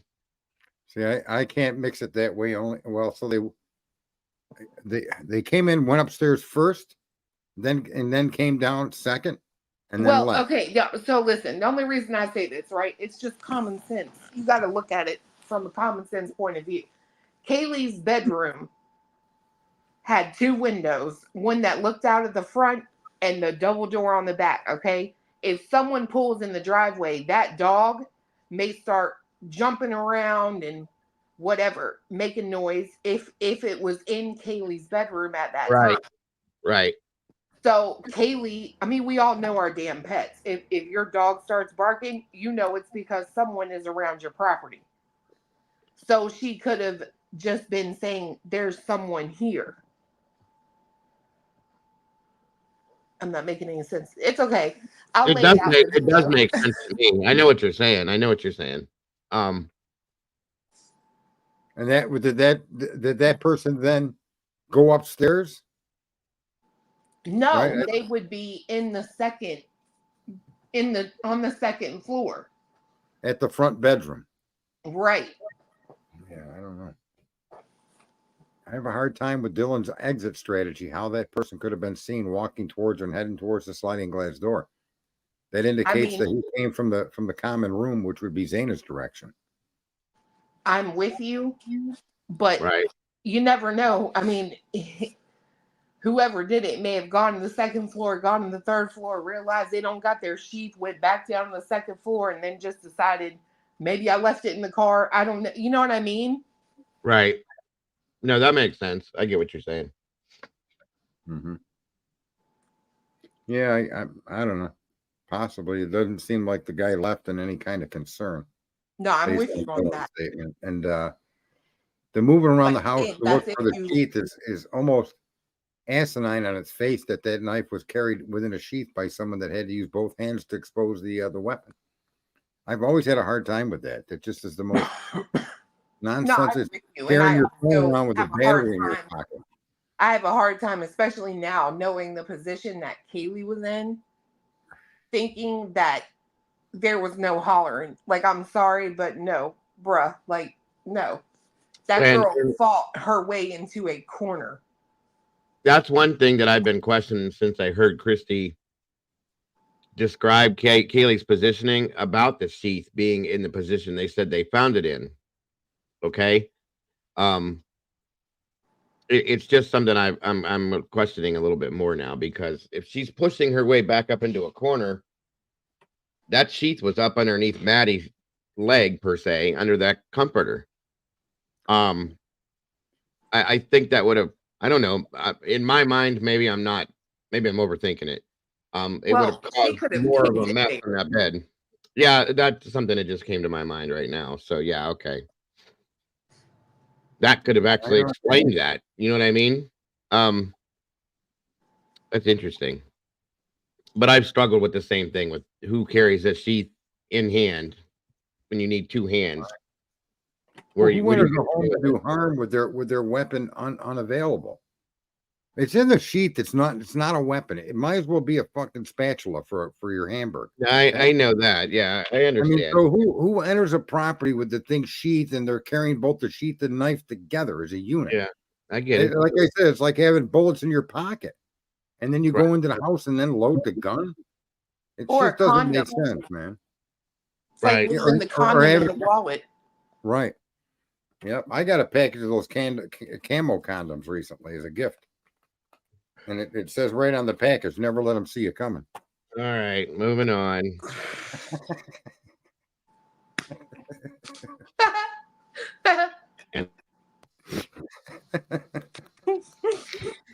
Oh my God. Is that a spatula in your pocket, or you just happy to see me? Someone just said in the chat room. Everyone? Yeah. Because nobody knows what that really means, other than maybe somebody had a different kind of attack footprint. Mm-hmm. Yeah. So, somebody had but it confuses everyone. Yeah. Because nobody knows. House was the target of this attack, or all four? I've been told it's one, but then again, there's the vagueness. Like, it's like purposely vague, I'm hoping, but it confuses everyone. Yeah. Because nobody knows what that really means, other than maybe somebody had a different kind of attack footprint. Mm-hmm. Yeah. So, I feel like we just want some more. We all want to play a part in helping, and we can't play a part if we don't have any real substantial information to work from. Yeah, I get it. You want to help. I mean, Olivia, you found video that has been helpful in this investigation. I'm sure you do want to help. Has anyone indicated to you that if it was indeed one person targeted, was Kaylee the target? Has anybody shared that with you? They won't confirm who that was to us. The police, that is. We've heard the rumor that that's the case, but it's just a rumor at this point. Tons and tons of rumors, but nothing from the police. And I'll say, I think a lot of those rumors do stem from all of the vagueness, and it's human nature to want answers. It's human nature to kind of put forth a theory so that you can even comprehend it in your brain. And so I think that's how we're getting all of some of these really, really off the wall theories, and some of these theories like Kaylee had a stalker, that even we're sitting here scratching our head saying, no, you know, it couldn't be. If it was, it would be news to us. Yeah. I am sure it is frustrating. Your family has been very outspoken in support of Jack. He's Kaylee's ex-boyfriend. And on the Moscow police website, though, he is not listed, notably, as someone who has been cleared in the investigation. To your knowledge, is that significant? No, I don't personally think so, because I think that there's the entire rest of the world that's also not on that list of people who have been cleared, including Maddie's boyfriend, including any associates of Xana or Ethan that might not be involved. I don't find that significant at all. And there were a number of phone calls to him that night. And you say that. Yes, ma'am. Isn't that where he was shaking his head yes, and they're Let me go back and double the check it. brother is like, and the other two were like, Yeah, I think that might have been the spot. Let's go back and make sure. I was looking at something else when I was. Including Maddie's boyfriend, including any associates of. Sure, it is frustrating. Your family has been very outspoken in support of Jack. He's Kaylee's ex-boyfriend. And on the Moscow police website, though, he is not listed, notably, as someone who has been cleared in the investigation. To your knowledge, is that significant? No, I don't personally think so. yeah, his face right there, and he even lifts his eyebrows and everything.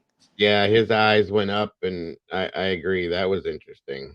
Wow. Okay. Now, I never saw that. I thought it was the other way around, but okay. No, like I remember he had a very specific, like, Yeah, that's right. what's important. Right. Okay, let's see here. I'm going to play that back one more time. I want to watch Steve Senior's face too. And on the Moscow police website, though, he is not listed, notably, as someone who has been cleared in the investigation. To your knowledge, is that significant? No, I don't personally think so, because I think that there's. Okay, so Senior said. He frowns. Senior frowns, and it doesn't. Yeah, and he kind of nodded his head no, but Steve Jr. definitely, he raised his eyebrows and everything. So that's interesting. Moonlit said to watch his expression when she's done speaking. Okay. I let her play. All right.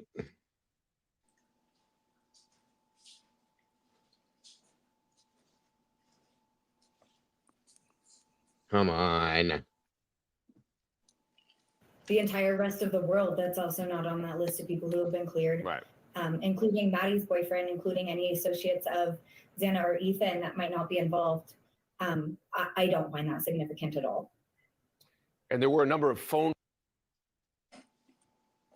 Okay, did you see Junior's head then? Yeah, he said no again. Yeah, he kind of nodded like, well, I don't know. You know what I mean? That's interesting. I never saw that before.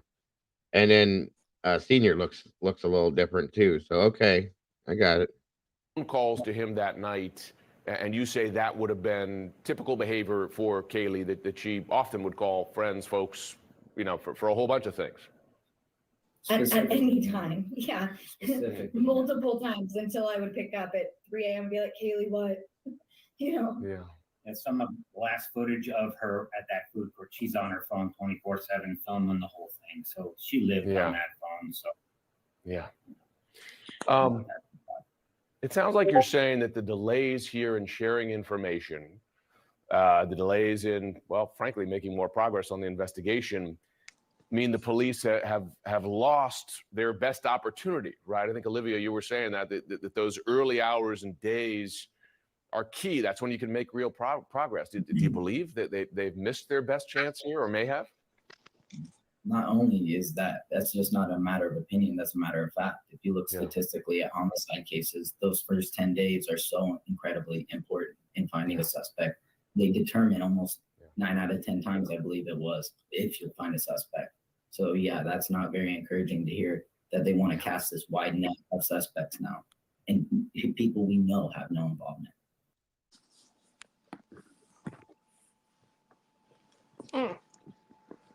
that's the end of that one. That was interesting in some senses. I don't know why. I just get the feeling that like Christy and Olivia, they don't have like any suspicion about Jack D, but They don't. it seems like the dad and the brother might. Have their dad. Yeah, I've always gotten that from the beginning. Okay, it's almost like Christy and Olivia don't want to have any. They don't want to have that suspicion as a possibility at all. They never have, you know. Right. I think. Yeah, I think people, especially close to them, I think females are less willing to observe people as I dangerous. agree with that. I think men are, we're predators ourselves, so we see every other man as a potential predator. Yeah, and and that doesn't mean we're criminals. It just means that that's just the nature of the humanity.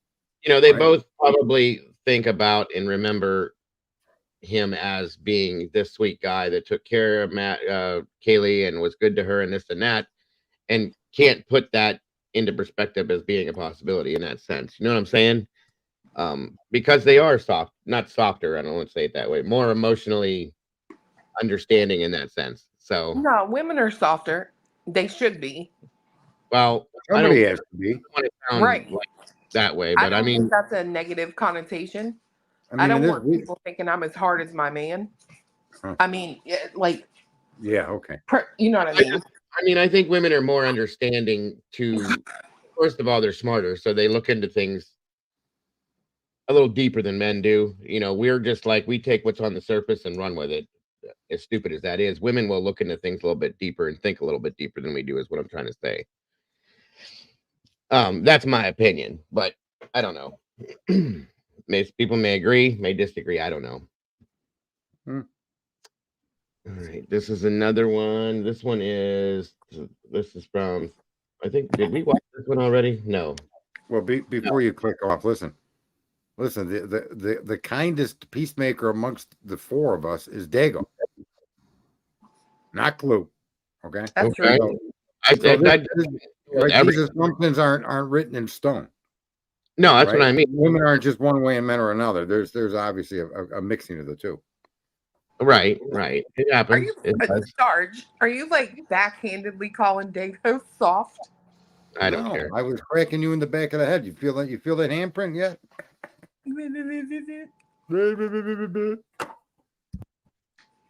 All right. And we're off.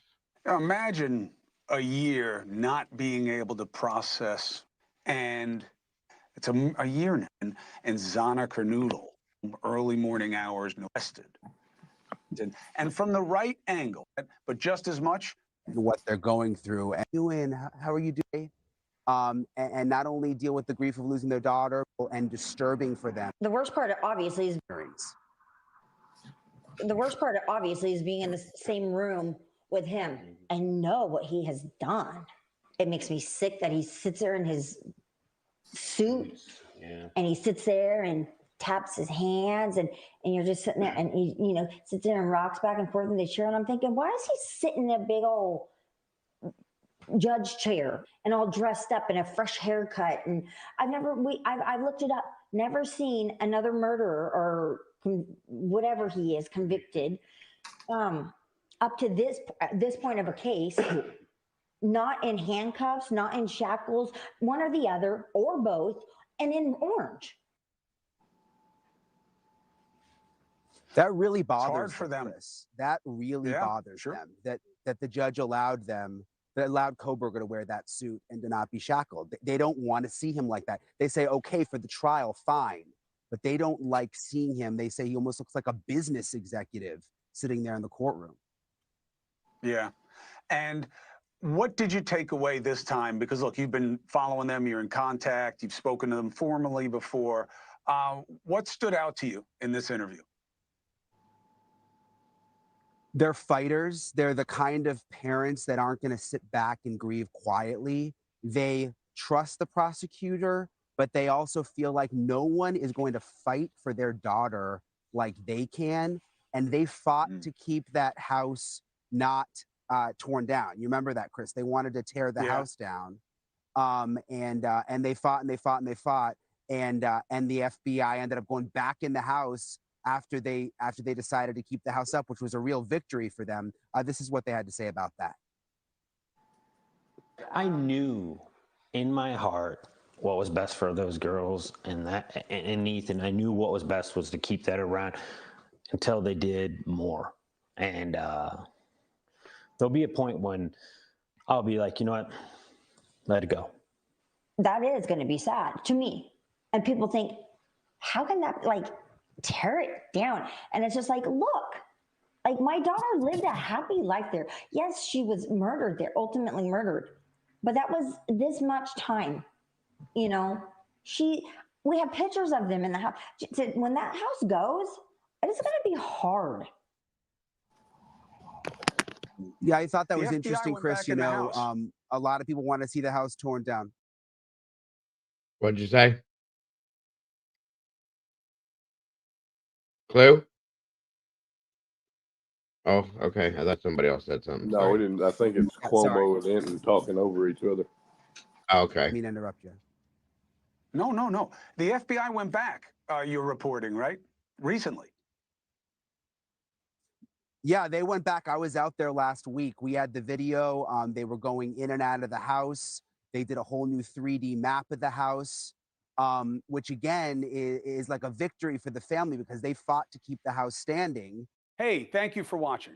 Please go to newsnationnow.com, newsnationnow.com, and you can find News Nation on your television provider. And don't forget to click the red subscribe button down below. Then you will get more of News Nation's fact-driven coverage. We're just left in limbo. This morning, Kaylee Goncalves' parents sharing exclusively with GMA never-before-seen pictures and videos of their 21-year-old daughter. This is a type of, you can season with these. I can't really season with them, but you can cook with them. Yeah, I know that's in front of the tower. Yeah. This is in front of the University of Idaho Tower. The family still waiting on a full digital copy of Kaylee's phone from authorities. These are the last moments of your child's life, and you're sitting here fighting with somebody who just doesn't care. They were able to collect some of Kaylee's belongings from the university over the summer, which raised concerns for them about how well possible evidence was processed, including a trash can from Kaylee's room that was full and appeared untouched. We opened it. It was a little squeezy applesauce thing like you would give to a toddler. Yeah. It did not appear to have been gone through. Police saying they had gathered more than 100 pieces of physical evidence from the scene, along with some 4,000 photos and 3D scans of the residence. Still, frustration mounting for the family over what they consider a lack of communication and a rush to tear down the home on King Road. Christy describes for the first time how Kaylee was found. It's my understanding Kaylee was kind of sitting up. Yes. And had fought. Yeah. And the way that room's put together, if you come through that door, you can't get out of that room. Completely, totally trapped. Yeah. You're in a Tiny, bed. tiny room. The bed was the entire room. You could barely open up the door without swiping the foot of the bed. And it was wall. The headboard was up against the wall. The side where Kaylee was on was up against the wall. And if you can imagine Kaylee in an upright sort of position, up in the corner, slumped. She was trapped. The home on King Road was torn down in the pre-dawn hours of December 28th. To the killings of those 4 University of Idaho students, police now sifting through hundreds of tips, thousands of pieces of evidence. Our Kana Whitworth has been on this story for us. Spoke with the father now of one of the victims. Kana, good morning. Hey, TJ, good morning. Kaylee Goncalves' father told me they moved to this region of Idaho because it was safe. There had not been a homicide in Moscow in 7 years. And now this morning, he tells me the only thing worse than losing his daughter, her best friend, and 2 others is not knowing why or who is responsible. This morning, students on edge at the University of Idaho as the search for the killer in that brutal quadruple homicide enters its 3rd week. It is disconcerting that there is somebody out there who's done such a horrible thing and they haven't been caught. The school posting this notice on social media Monday, writing increased security will be on site for the remainder of the semester. Steve Goncalves, the father of one of the victims, 21-year-old Kaylee, now shedding new light on what happened that night in his first sit-down interview. It was fast, and nobody suffered and nobody felt like that kind of pain. 2 other roommates survived on the ground floor, waking up several hours later, calling friends over when their roommates were unresponsive. Do you know the reason why the initial concern was that roommate was passed out? I know the girls reached out via texting and calling, so I can only assume that by the phones being ignored, knowing how my daughter is not going to ignore calls and texting. Officials maintain the murders happened between 3 and 4 a.m. and that the first 911 call was made around noon. Just hours later, Steve was informed of his daughter's death. Later, Steve and 4 a.m. and that the first 911 call. Officials maintain the murders happened between 3 and 4 a.m. and that the first 911 call was made around noon. Just hours later, Steve was informed of his daughter's death, not by police, but by family members on campus. Let's call Mac. Okay, this is November 29th, so I'm guessing this is when they had the first, hey, Phantasmic, the first timeline in effect still between 3 and 4 a.m.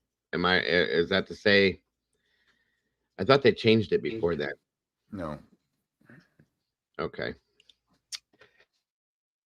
All right, this is right after the crime. So it's the second interview. It looks like 23rd, the last one. This one's the 29th. 29th, yeah. Yeah, 29th. Okay. Maddie. And then you realize Maddie's gone too. Madison Mogan was Kaylee's lifelong best friend. The pair seen together in their final hours of life, laughing and ordering late-night food before getting a ride home together in what Steve described as a sorority-designated driver service. You can't imagine sending your girl to college and then they come back in an urn. And now, the families of the victims growing frustrated by the lack of answers. I haven't earned the ability to grieve the way that I want to grieve. I want to be able to have justice first. Now, Steve says that he does plan to speak at the candlelight vigil tomorrow. He went on to say he doesn't want the city of Moscow to fall apart over this. And TJ, in a show of solidarity, that candlelight vigil will be held in various locations across this entire state. All right, Kana, we thank you so much. And I want to bring in now ABC News contributor and former FBI agent Brad Garrett. The family's looking for answers, some details as they continue to trickle out, some of the new details we're hearing. What stands out to you? So you have 4 people killed on 2 different floors of a house, which would certainly suggest, TJ, that somebody at least knew the basic layout of the house. Think about how long it would take to go from victim to victim. So somebody had patience. The police have described a combat-type knife. So the person apparently went there to really do what they ended up doing. So once you've eliminated, I assume this has happened, sort of the immediate circle, college students that are around these kids, people that may have threatened one of them, stalked them, whatever. I'm not hearing anything that supports a killer in that group. So what do you have to do if there's not an immediate connection? You have to go to sort of a wider circle. You would look at, for example, maybe or maybe not somebody older. I only suggest that because this crime appears to be very focused and the person had a comfort level in the house. And so as a result, you start looking at sort of relationships that really aren't tight with these kids. See, somebody they met occasionally, somebody that may have come to the house to attend a party. Apparently this was a big party house. And so that makes it more difficult. Less connections makes it more difficult many times to solve a crime. And you're also going to have to look, and the police have already talked about this, of similar type crimes in other parts of the country, in particular in the Northwest, which they're saying initially there is no connection, and there may not be, but you're really going to have to look at this bigger circle that I'm suggesting. A wider circle, somebody that knew the layout, some of those details, but what type of person, and somebody could argue, what kind of monster are they looking for? So if somebody that's done this before, I mean, TJ, people who do this kind of stuff get a big thrill out of doing it. Now, we don't know if it's that type of person, but that it could be something like that. The idea that you killed 4 people just tells me that this was sort of driven by something you intrinsically wanted to do, less so than maybe one student mad at another student. You can only imagine the fear in that community knowing that person is still out there. Brett Gary, we appreciate you as always. Well, hey there, GMA fans. Robin Roberts here. Thanks for checking out our YouTube channel. Lots of great stuff here. So go on, click the subscribe button right over here to get more of awesome videos and content from GMA every day, anytime. Oh, why are you watching this part? Turn her off. What? I don't like her. Okay. I was getting to it. I was just trying to find the button. All right, hold up here. I'm just saying, can I just ask a question? I imagine you can. All the media coverage of this crime, right, post-crime, is it weird to anybody but me that we don't never see that undercover cop car from the Banfield at this house? Wait, say that again? All this media coverage after the fact, right? Like for weeks upon weeks. And we don't never see that undercover cop car at this house. Oh, that's true too.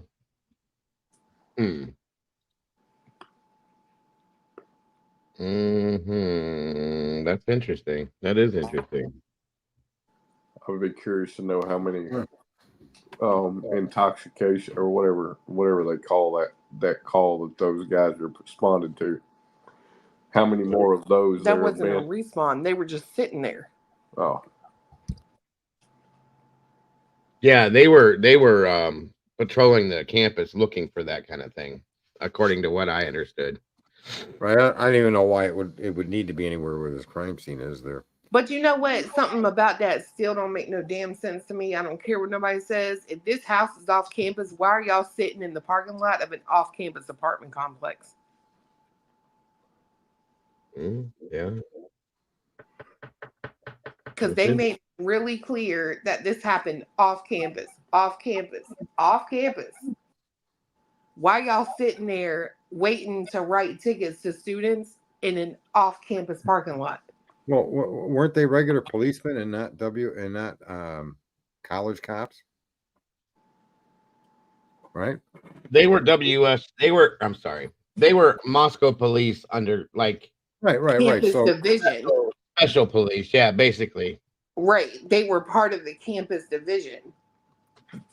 Well, I don't know that it would, but they're regular police officers from Moscow. So, keeping them, they wouldn't limit their ability to move around to just the campus. And there's so many apartments that are dedicated to that campus that it would make sense that some of the problems you're going to have with these students are going to be blocks away, not simply campus related. Right? Like they caught that guy stealing the sign. They caught those people on the Banfield. Is that what you're referring to? That police car that was over there, that was the Ford I don't know. Fusion. Fusion. Right. Seems like that car was dedicated to that kind of an enforcement type scheme where you could sit in plain sight and not be noticed. Right. I don't know. Exactly. Why do you think it should have been around the crime scene if any time? Clue. I mean, if it's one of your cop cars, you know what I mean? Right. Well, we did see a van with cowboys in it, unmarked, right? You think that's like a police Astro van? Well, I don't know. Those guys would have had to have some official capacity to go in and out of that house like that. So, yeah. You don't think that was like a rental car or something? It may have been. It may have been. They may have flew in and rented a van and gone to the house, did what they had to do, and come out. That's something if that's ever even going to be revealed to us, what the point of that was. right? Didn't look like they came out with anything, but they did go in and went through the house. They were in Zana's room, if I'm not mistaken. Did they turn on a light? It'd be an interesting video to watch again to see what lights are on and off as they're moving through that house. Mm-hmm. Yeah. Interesting. Interesting. Astro banned because they had to accommodate 10-gallon Stetsons. Let's see. Checking the chat here. I know if it was a rental van, I hope they took out the insurance because that old boy tried to take that door off with his shoulder. I'm just saying. Let's see here. Moving along. Okay. Well, this one is from November 28th of 2022.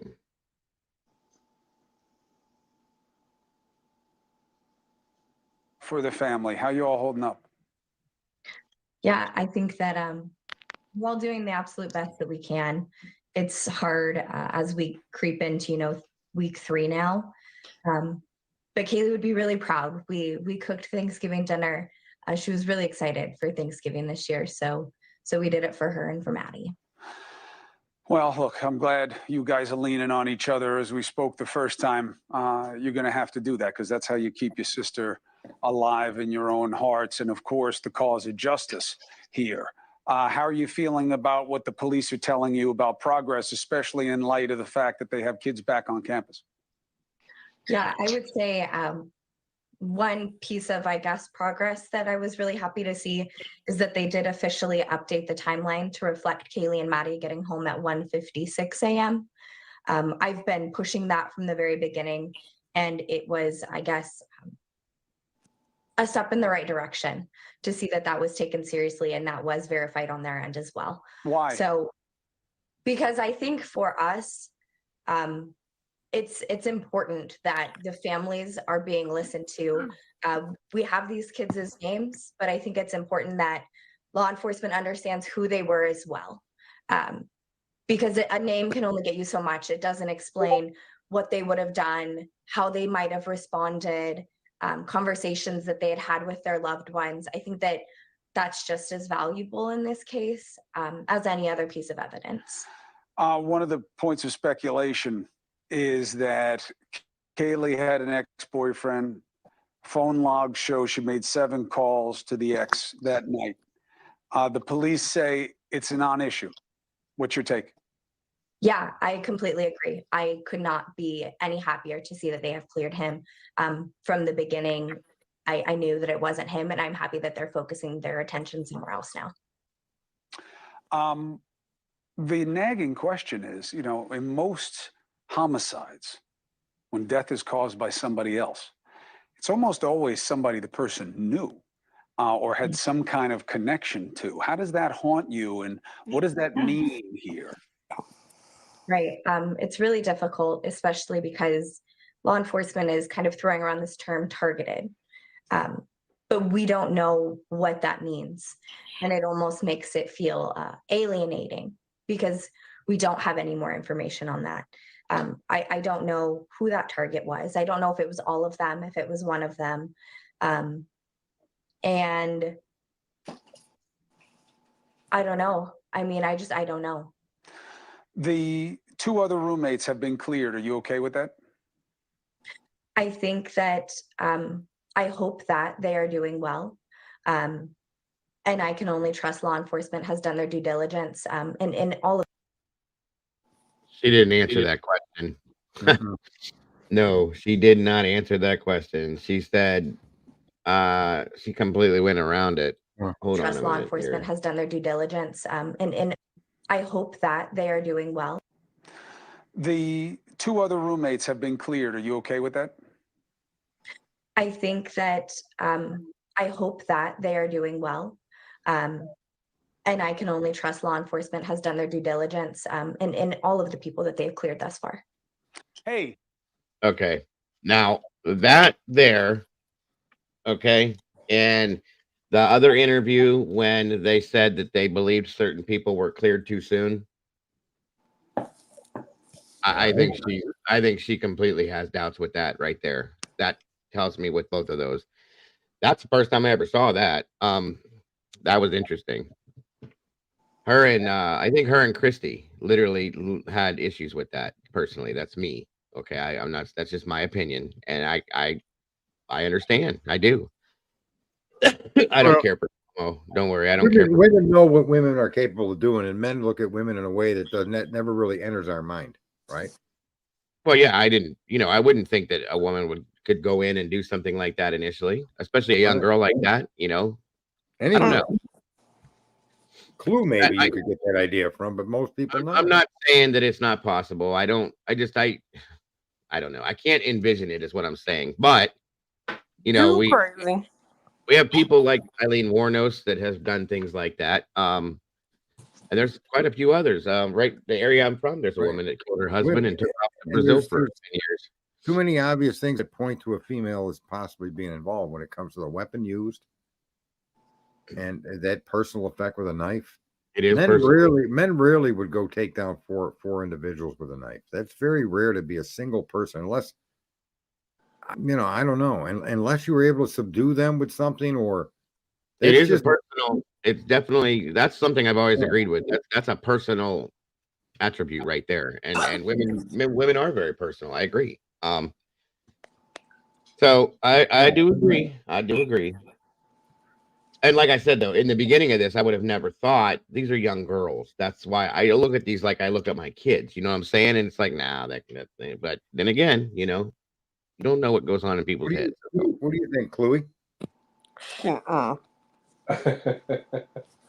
Do I think one of them girls could have done it 100% all day? What about both of them together? Then 1,000%. Let me tell you, when a woman is mad, just back up. Like, we find strength where we didn't know we had it. Like, it's. Yeah. No, I've seen a lot of true crime as a woman as the doer, and they either use poison or knife. Don't get me wrong. Sometimes they'll use a gun, or sometimes they'll convince a guy to do it for them. Right? That happens. I don't think that male or female, it can be done by anybody. But when I looked at these girls in this situation, I saw my kid, my daughters, and it's like that doesn't make sense to me. But you see things differently after you see it for a while. You know what I mean? That's all. Right. And I do agree. I've always known, that a murder with a knife is very personal, and to think about that in that sense makes a lot of sense. It does. So, right. I think that was it, you guys. Or hold on a minute. Let me double check, because I was struggling with some of these, but 1 second. Yeah, you got them out of order a little bit, but otherwise, pretty good job there, Dago. Well, the order was never going to be. Yeah, and your internet held up and everything. Don't jinx me, sir. What? Oh, okay, I did have this other one too. Hold on. What a great per se that I'm going to ask someone back. What are you saying, Angel, out there? Okay. Oh, we can clean good too. All right, here we go. And according to the police, you were right the way that all of this played out. But what did you? I want to bring in Kaylee's sister now, Olivia. Thank you so much for being with us tonight, Olivia. I remember from when we first started communicating, when all of this began, you told me that you believed that this was going to be a stranger who came into the house. And according to the police, you were right the way that all of this played out. But what did you think when you first learned that Brian Kohberger was the suspect? I think we always presume, innocence. I don't think it really hit me until the affidavit was released, and I was able to kind of read that and process that. And then, not only have a name and a face, but the beginnings of a case against him. You have been working so hard behind the scenes, and I don't think a lot of people realize that, because in many ways your dad has sort of been the face of the family. But since the beginning, you've been digging into this and trying to find leads and sending things to the police. And you told me that you didn't feel like you would be able to really grieve until there was an arrest made. Do you feel like now you're able to do that? I think my family as well as myself are starting to get there. And it's kind of an odd time to do that, being that we still have such a long road ahead of us. But the relief that we all felt having a suspect in custody was, it was like, I can't even describe it. Like the weight of the world was lifted from our shoulders. The court process now, though, I mean, that's, your dad has told me that can be overwhelming to think about, the fact that you guys are going to have to be in court. Do you plan to be at the hearings? Yeah, every single one.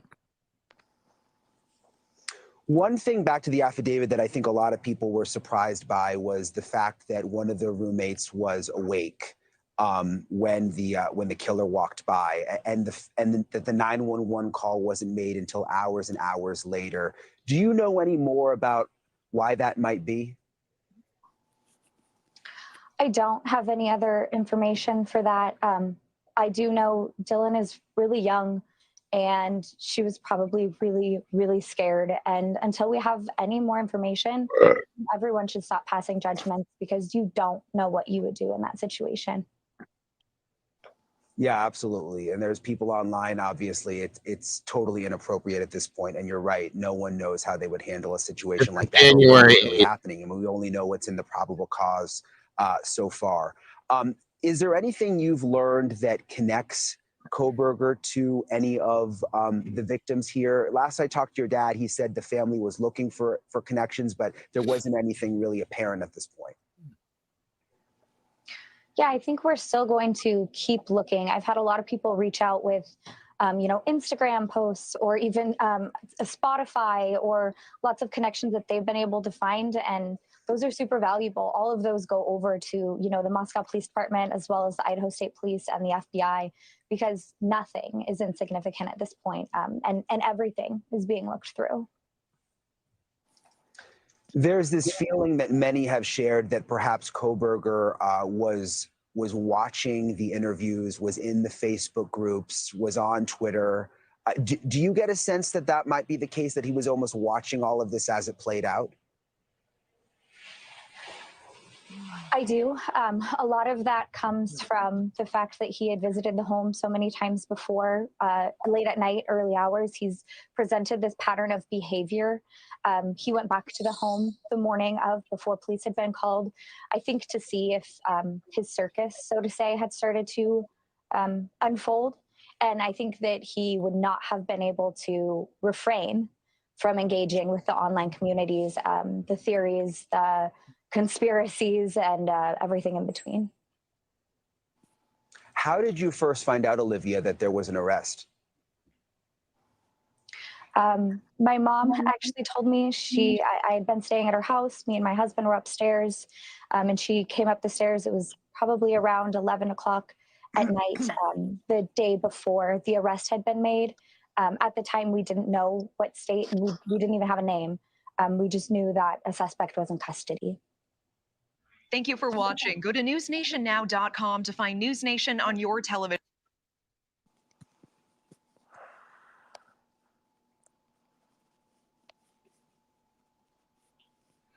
I don't really have anything to say in disagreement to what she's pointing out. I mean, they waited how long? 2 months more?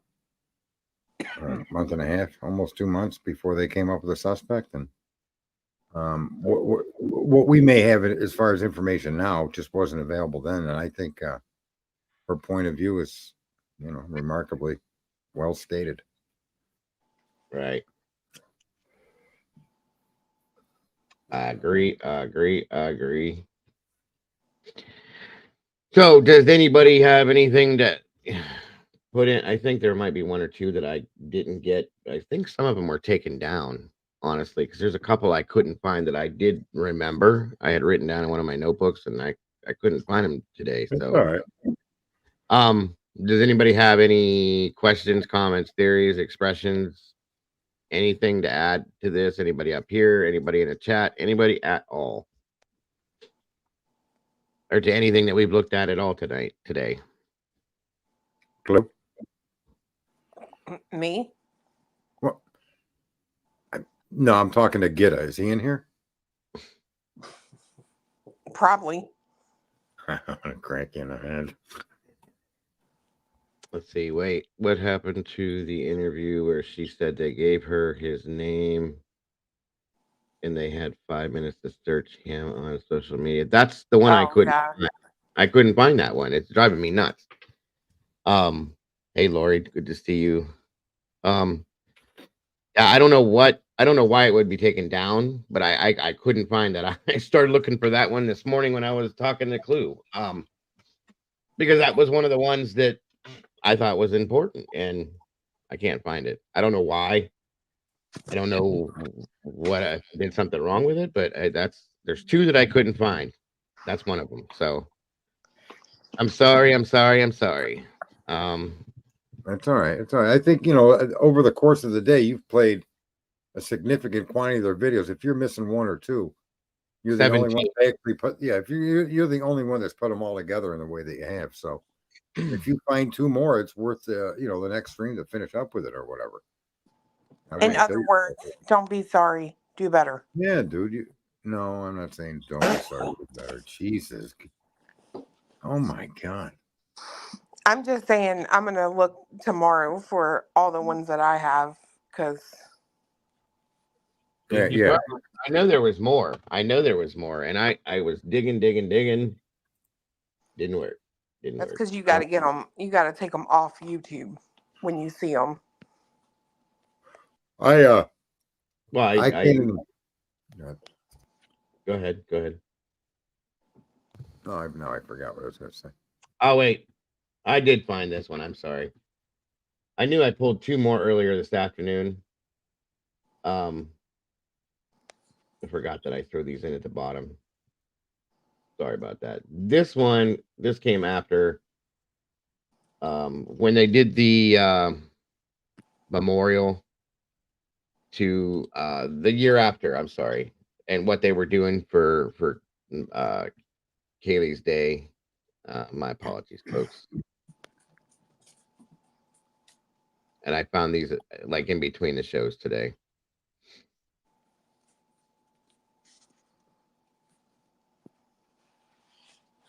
Haley, Madison, Ethan, and Zan. Friends over from school. It was just so. Pay it forward. He talked about who she was. Her birthday, she just bought herself a new. Haley, I remember her tearing up a cake and just making a big mess, getting it in her hair.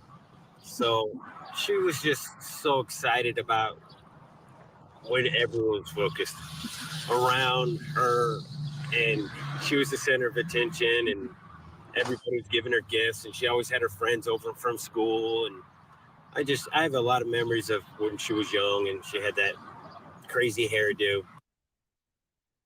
What do you miss most about her? I missed her smile, and that she was so giving. She really wanted to be like, every morning wake up and be like, I'm gonna go get breakfast, what do you guys want? I'm gonna get coffee, what do you guys want?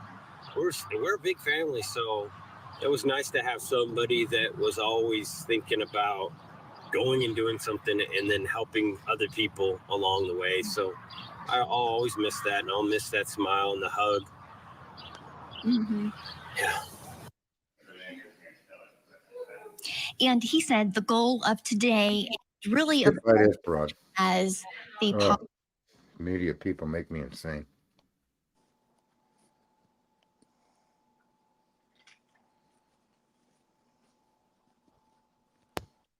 We communicated with some other families. There's 3 families that are concerned with that.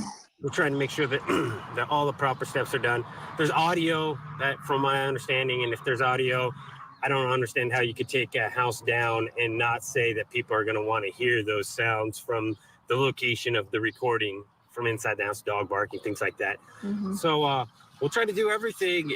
And something like that is just evidence. It's not for or against. It's just evidence. So that's why we're trying to protect it. It's evidence to be preserved. That's his position, and it may behoove the state to keep it standing, because if you're there in person, Vinny, it does make a difference to see how close this started. So here's what he had to say about it. They're just two girls that were always happy, always filming. So I think maybe he just seen that happiness, and there's something in him that was jealous of the fact that two people could love each other and be like the best friends. And I think that really rubbed him wrong and got him thinking about, well, why do they have this great life and I don't? And I think that's whoever he picked, that'll be the backstory. Is just a jealousy of their lifestyle. So he believes that allegedly this man was jealous of this lifestyle they were living. We know based on the and he says there is enough evidence in this case that it's over for this guy. Let's watch. The death penalty, you support it, right? We definitely do. Yep, that's part of the reason we moved to Idaho. You know, we want a community that protects the most vulnerable, and that's something that if a father can't protect them, then you hope that the society is willing to step up and do the right thing. So that's what we're looking for. The ultimate form of justice is that. So Steve said he wouldn't be surprised if this defendant tries to seek. Hey, that's coming up. Plus, coming up next hour. Another verdict day at court. Opportunities to speak about their child and the nuances of what made them special. And then our ultimate goal is where people remember these kids and remember how bad this situation was, but it's them that they remember and not the person who did it. This person needs to disappear when it's over and said with. They're not important. They're just a mistake that we let fall through our society's cracks, and we corrected that. And now we can, really kind of assess how much we lost when we lost these children. And we're talking about Ethan. Plan today is we are going to go to a couple different locations. We're doing this Pay It Forward campaign, and we're. This is the one interview that I was not fond of, because something about this interview was different to me. First of all, and I'm not being disrespectful or rude to the family at all when I say this, but that statement that Steve made when they asked him about motive, okay, that does not sound like something he has ever said nor would say. That did to me, that didn't seem like something he would come off as for a motive. And to me, it just doesn't fit that he's jealous of their relationship. That never made sense to me. You know what I mean? Well, I'm not. He said something about like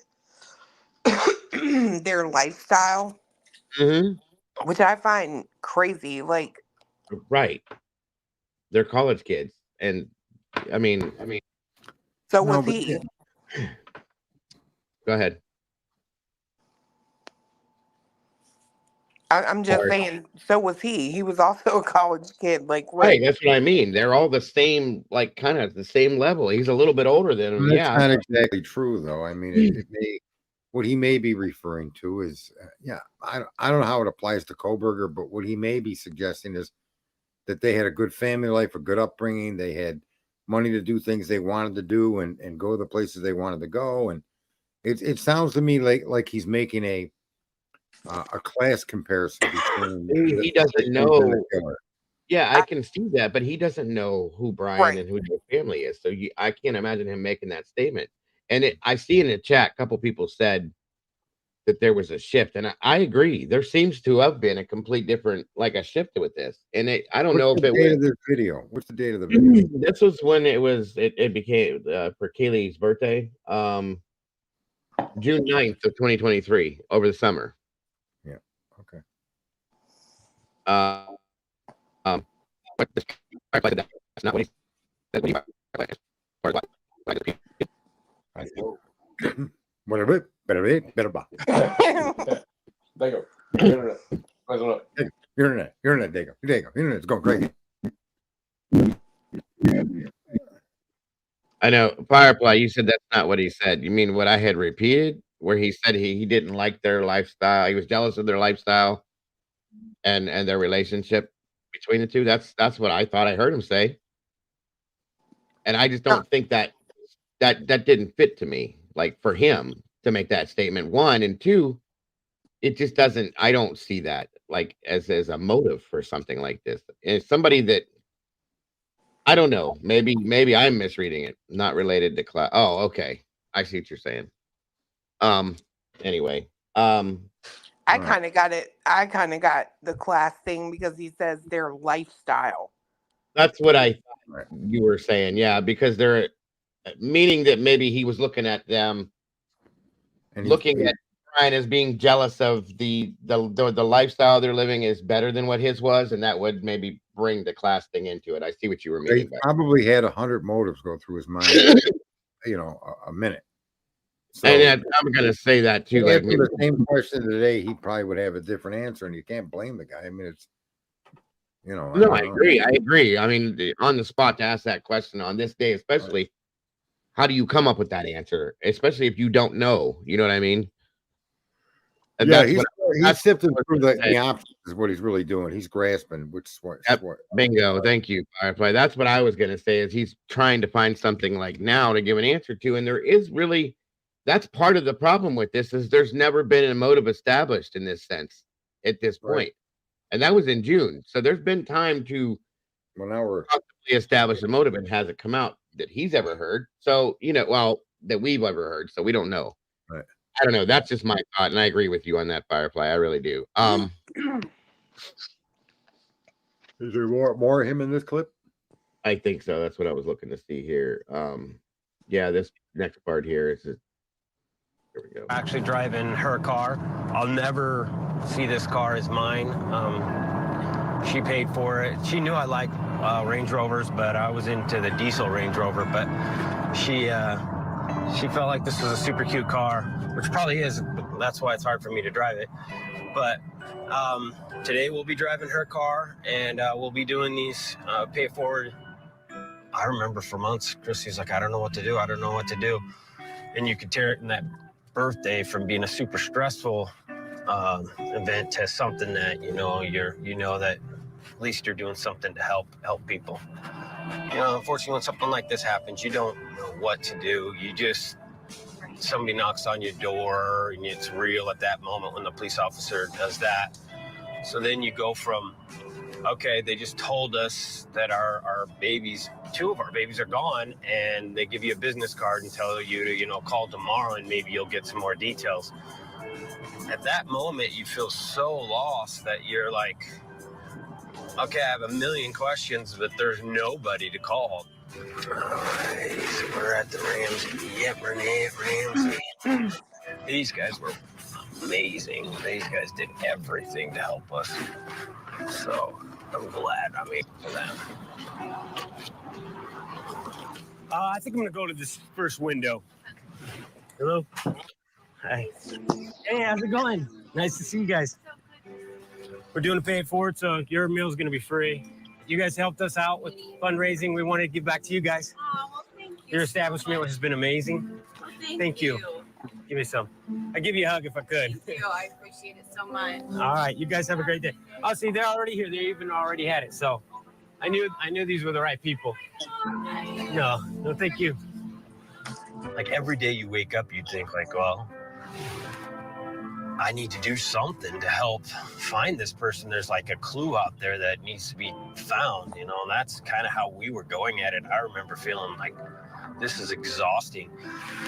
And then when we finally had a suspect, and the relief that you feel knowing that, okay, some answers will actually come and be answered. And that to me is one of the things that keeps you going and makes you wake up every morning and know that even though you're hurting, there's gonna be some meaning.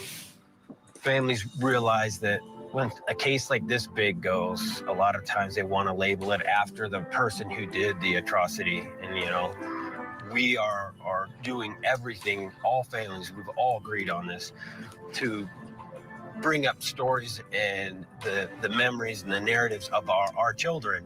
So then people remember our children and they don't just remember the person who acted out and did these things. That's the last thing we want them to just remember the killer and then never remember the victims.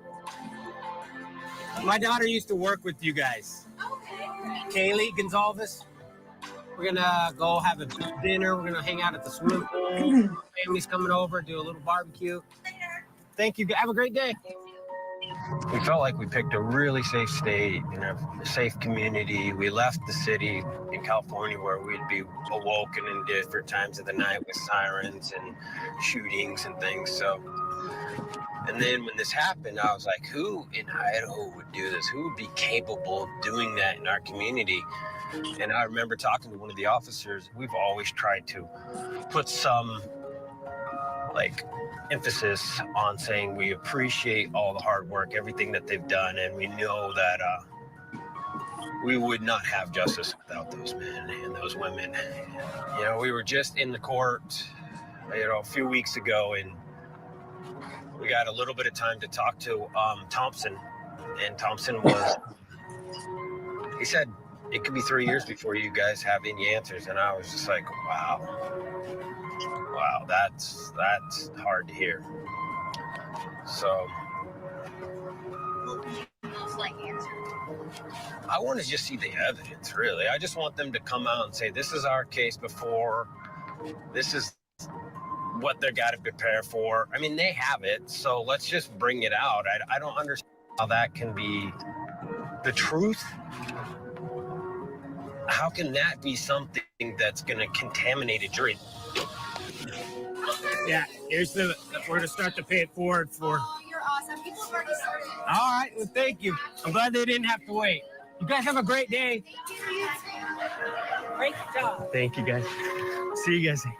We want to make them a part of this whole thing because it spreads the news, spreads kindness, and you know when the most ugliest things happen to you, you either can become ugly or you can spread some kindness, and that's what we're going for, and that's what these girls would have wanted us to turn this into something that made us happy and stronger.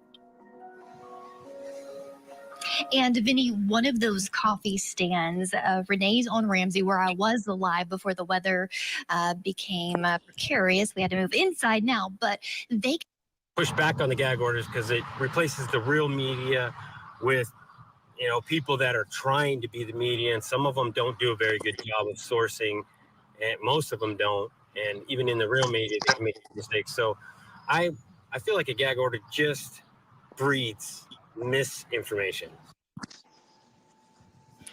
So that will be taken up tomorrow, Vinny. And then there's also a key hearing June 27th. There's several outstanding motions from the defense about discovery, about grand jury materials, the cameras in motion. Hopefully we can have our cameras in the courtroom that day too. We'll find out. All right. Well, that was interesting.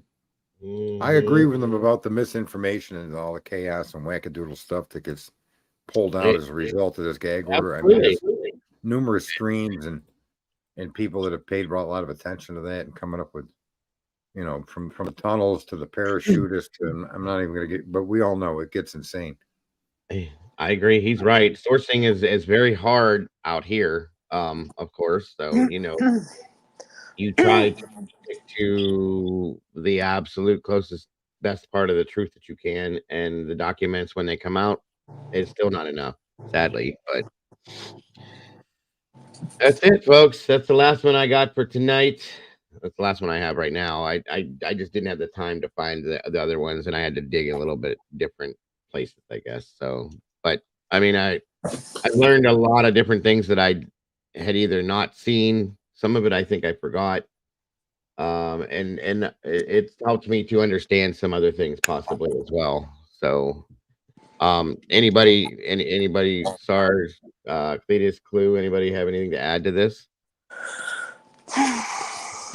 Any thought?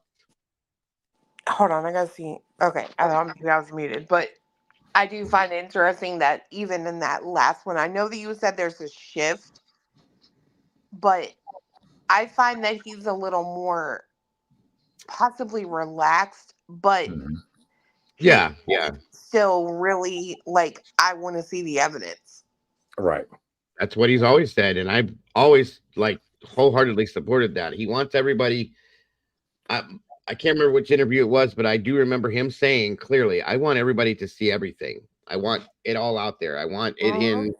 You know, that's one of the big reasons why he was for the cameras in the courtroom.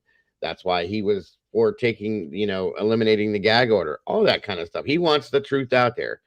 That's the one interview we didn't watch. I think that was another one I struggled finding too. But he says in that interview, he says, this may drag some things through the mud and it may get kind of gross, but it's going to show that, and that's what I respect about Steve.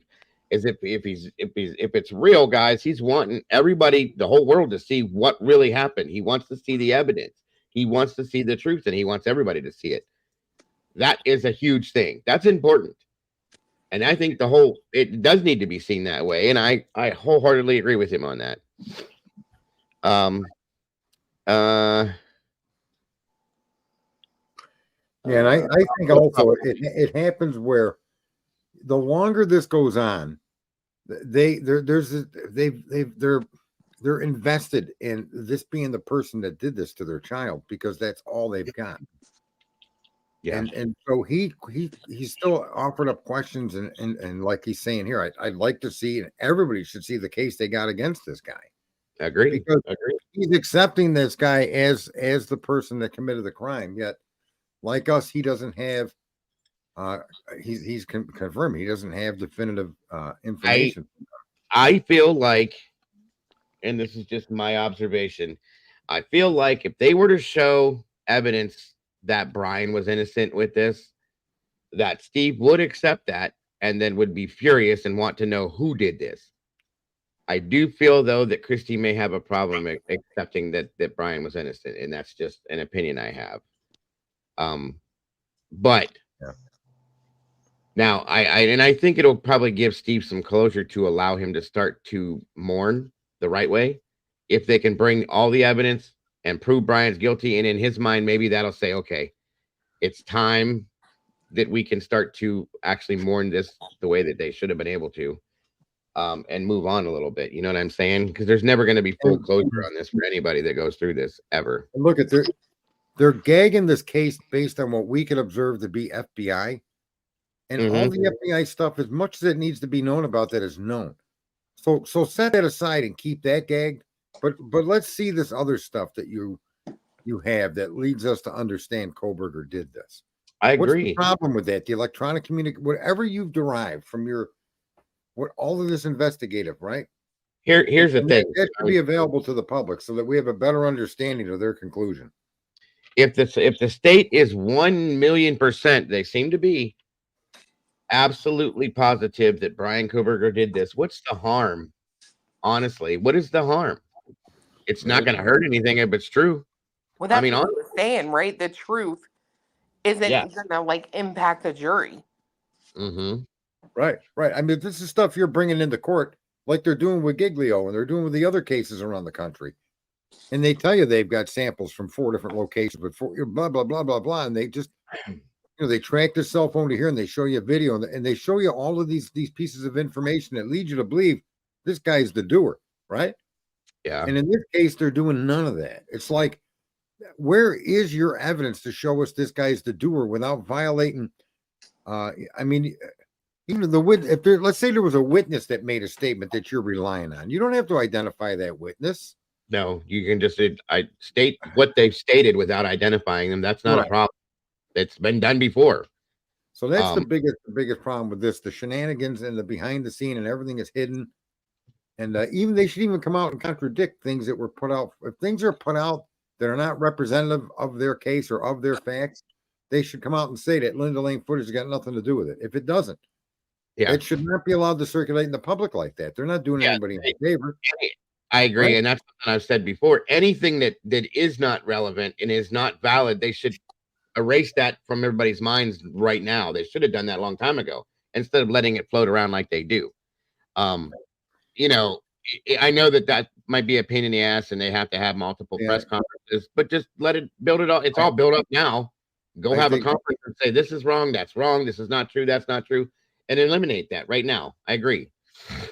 Right, and they should like this point. Someone's saying that the gag because if he's found innocent, law enforcement is going to have to start over. Well, that's not true, because at the trial, all their stuff is going to come out.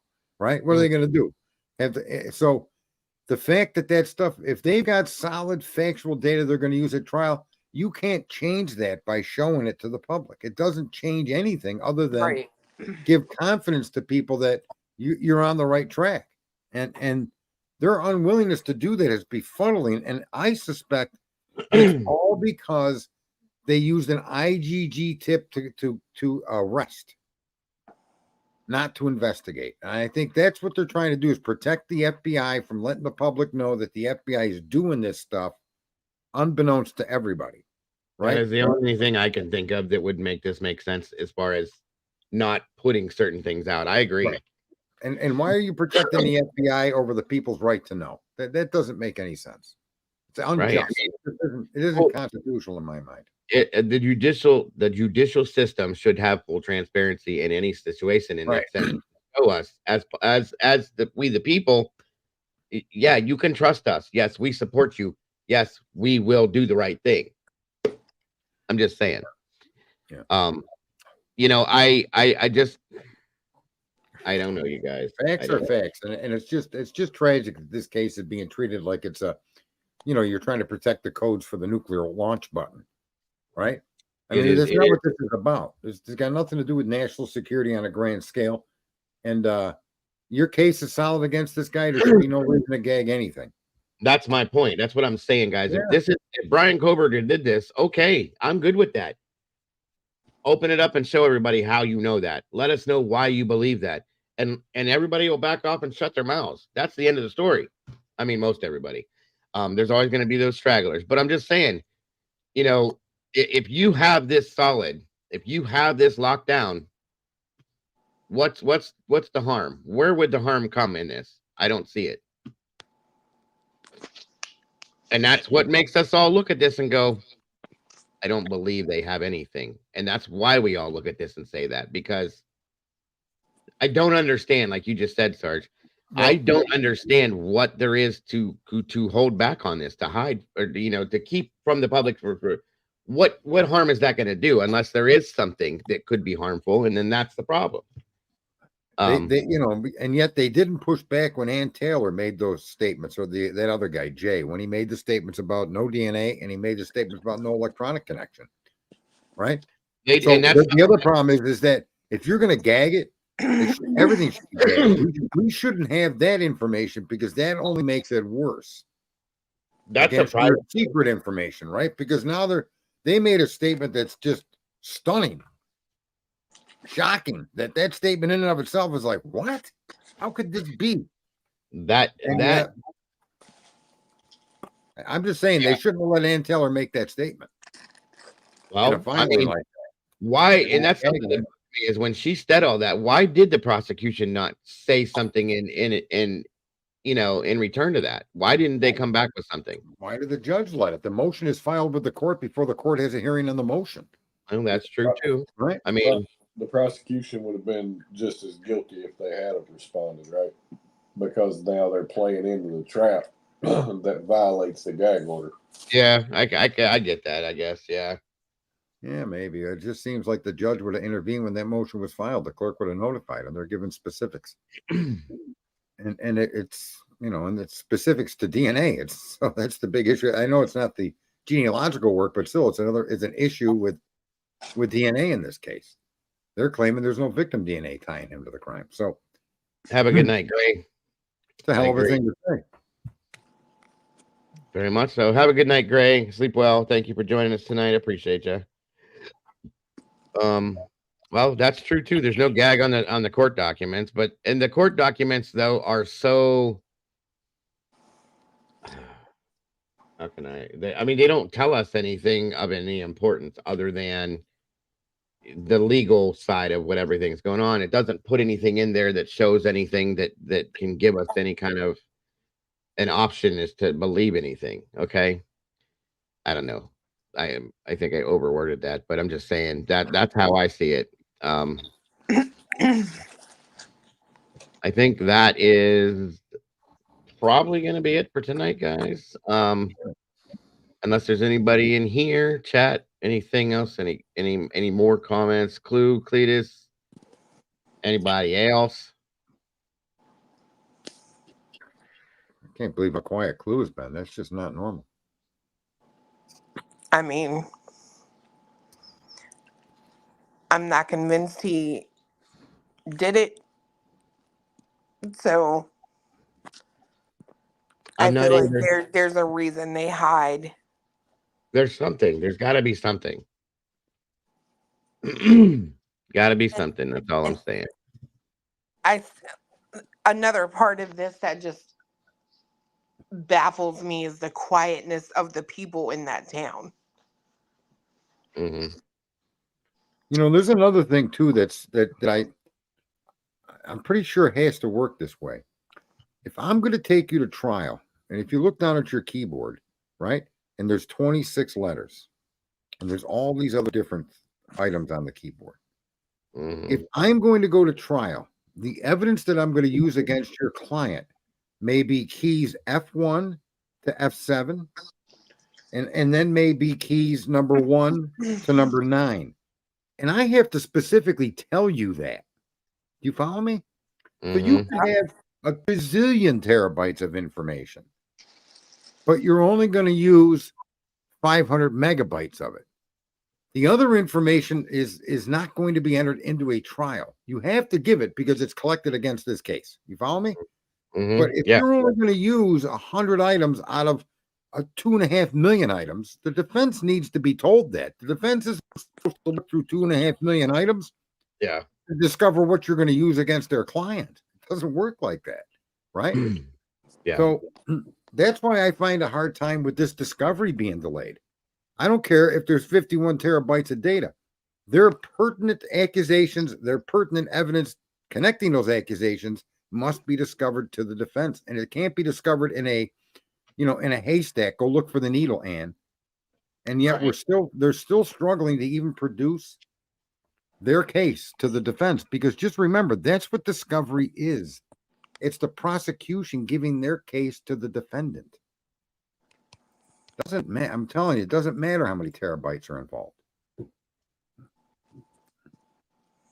Yep. So this whole thing is a struggle beyond a struggle inside of a struggle that needn't be. I mean, you're right. Goes along with that. The cast report, the draft for that version of I mean, there's a lot of things that are just right. It's too much to question to not say what is going on. I agree. So very much so. Good stream, Dig. Thank you, sir. I hope everybody did enjoy it. I hope everybody got something out of it. Hey, you're the only guy to do it. You put all them videos together. People so kudos to you. I appreciate that. Thank you. How many of the 51 terabytes pertain to Brian? That's a good question. Yeah, that's where I am with that 51 like right. You take all that surveillance from if the Linda Lane is legit, right? Mm-hmm. That's a lot. You got all these traffic cameras. That's a lot. Yeah. Right. Yeah. Photos. You know what I mean? Mm-hmm. Yes, ma'am. I do agree with that one, Carolyn and Clue, for sure. I mean, I don't know, guys. I don't know. These two cases are definitely something to talk about. I mean, this case has its issues, and then we have the completely insane case, the Delphi case, which is just there's no way to even describe that scenario over there. But yeah, and that's probably where we're gonna be at here within the next couple of days. Again, is Delphi, because there's a lot more to that too. So, uh,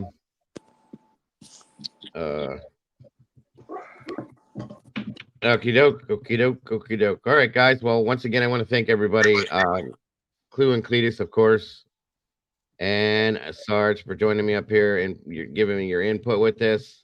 Always appreciated. Thank you very much. It's always very, very. I appreciate it more than you do. I guarantee it. I appreciate And it a lot.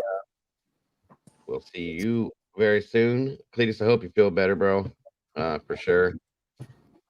Son, I'll rub some dirt on it and be all right tomorrow. You okay down there, son? We don't want to need you too sick. There's no antifreeze around any of the things you're drinking, is there? Oh, he's all right. Okay. Are you getting sick now? Who? You. I'm just asking. No, I'm just a bitch. That shit's afraid to touch her. I didn't say that, but okay. What'd you say, Sarge? I said whatever that shit is, it's afraid to touch Clue. That's New documents. That's because I'm the D. The D. New documents in the Petito case, huh? What are they dropping on that stuff now? That's interesting. I saw that too in the civil rights case they're having. I mean, what do they got? I haven't looked at that. What do they got going on with that? The laundries are suing the Petitos. Really? I mean, I'm sorry, I said that backwards. I was gonna say that don't make no sense. I said that backwards. The Petitos are suing the laundries. Good deal. I guess because they say that they knew. Or something. I've always believed that. To watch when they listen, I gotta say this real quick. When I watched, because I covered that whole thing, not on here, but I was doing it with a notebook and a pen. When I watched, thank you, J Lord. When I watched the video of when the laundry decided we're gonna go find our son, we're gonna go help out of nowhere. Mm-hmm. They walk around and Roberta goes this way and Chris goes that way. There he was. What? Come on. That, and I'm sorry, but if your son went to the forest, whatever, that hike trail, whatever, why would you go take his damn car and take it home? They knew. They knew exactly what was happening. He clearly, the battery on his phone ain't gonna last that long. What you gonna do? Make him walk home? Like, they knew. Of course they knew. They knew. They knew. Chris walked right to it. He walked right over to him. I'm not. I'd like to know if they knew that he went out there to end his life, or if they had a plan to make people think he was missing. Well, and then he would eventually just show back up. Reappear. Right. Okay. But secretly, right? Without anyone knowing. I was in a forum with this one, and they were asked to help find Brian because they went in reserve together and Dad knew Brian's fit. Okay, I'll take that, Victoria. It just seemed like it was way too convenient. Okay, he took his dad's gun when he went in there. I won't ever accept, and that's just my opinion. It doesn't have to be right, but I'll never accept that it was just purely coincidental that all happened.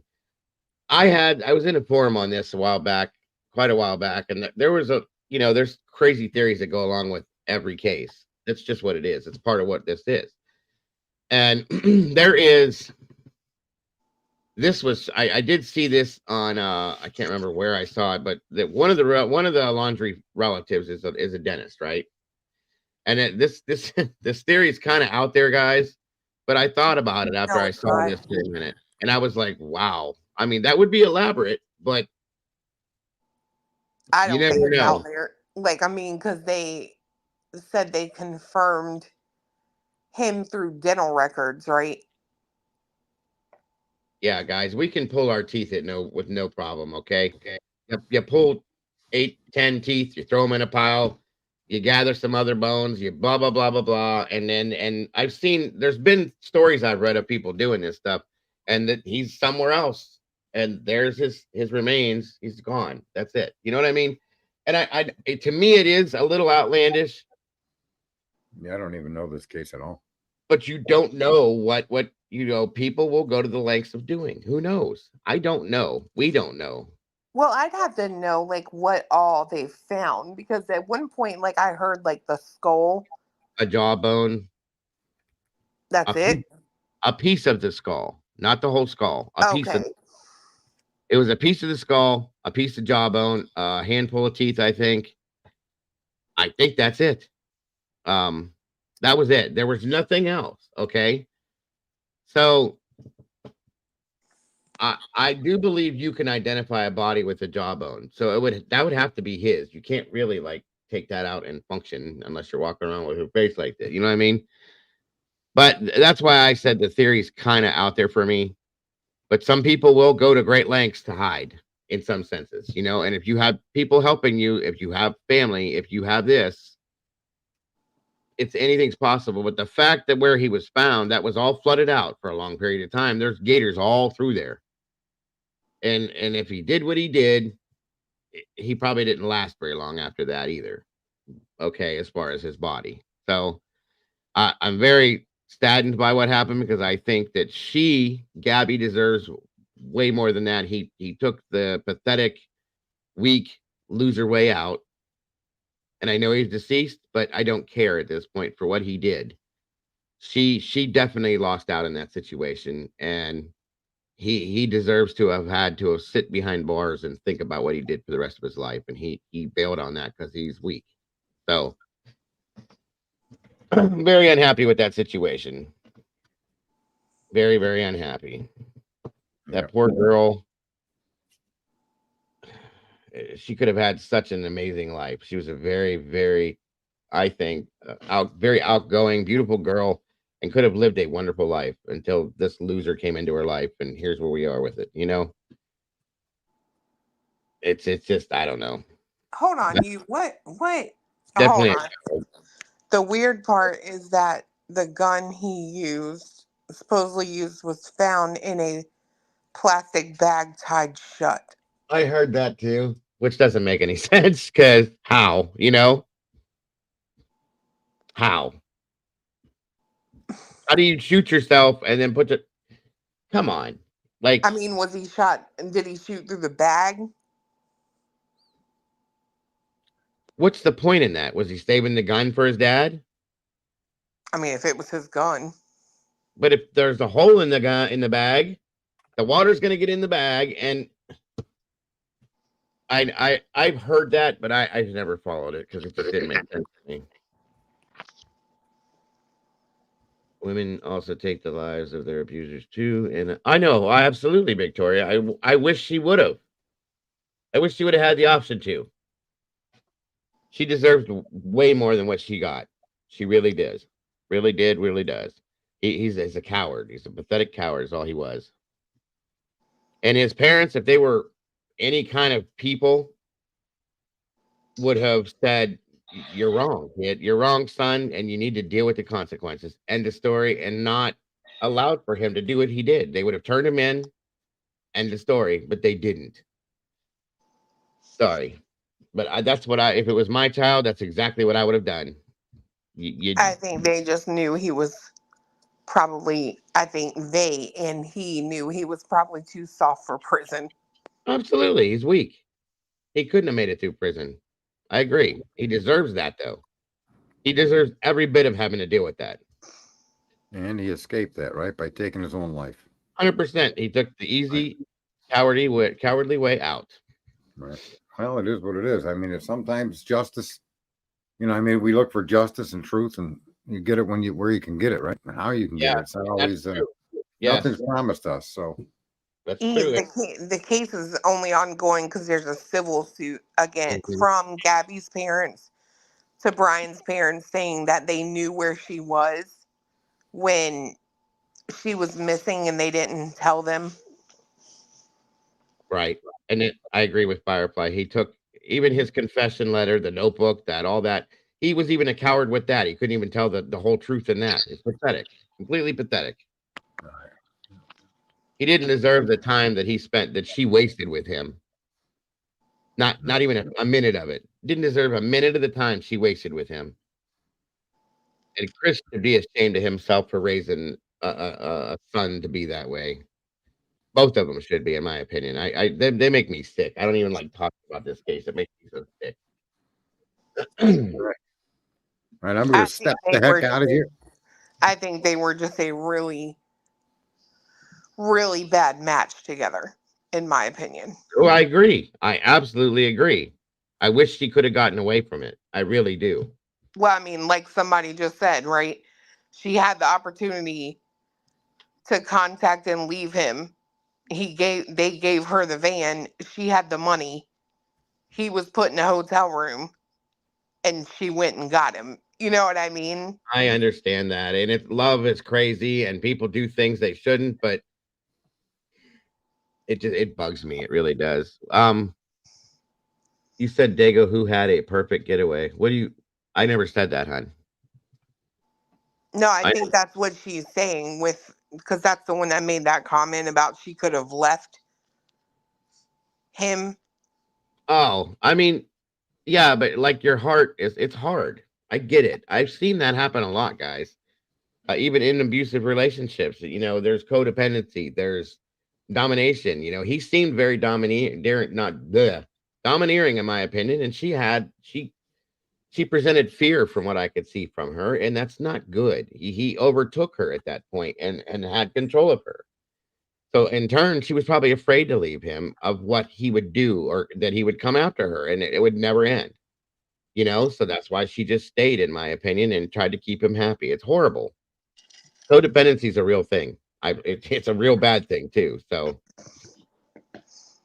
I want to just pipe in and say I'm going to have a jump, and it's going to be off of the stream. I'll talk to you guys when I talk to you. Cletus, you better get better. All right, Pops. All right, son. Take care. Take care, sir. Take care. Thank you. Thank you. And thank you. All right. All right. All right. I think I'm tired. It was a long day. If we are not ready to leave, we don't. Wait, what? If we are not ready to leave, we don't. Takes guys and all right. So,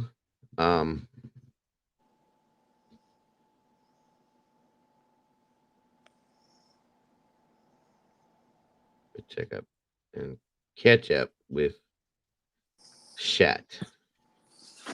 Okay, we're getting down to. All right. Have a good night. Again, Cletus, I hope you start to feel better and have a better day tomorrow. Appreciate Thank you. Thank you, Chloe. Appreciate you very much. And I'll talk to y'all sometime tomorrow. All right. Bye, everybody.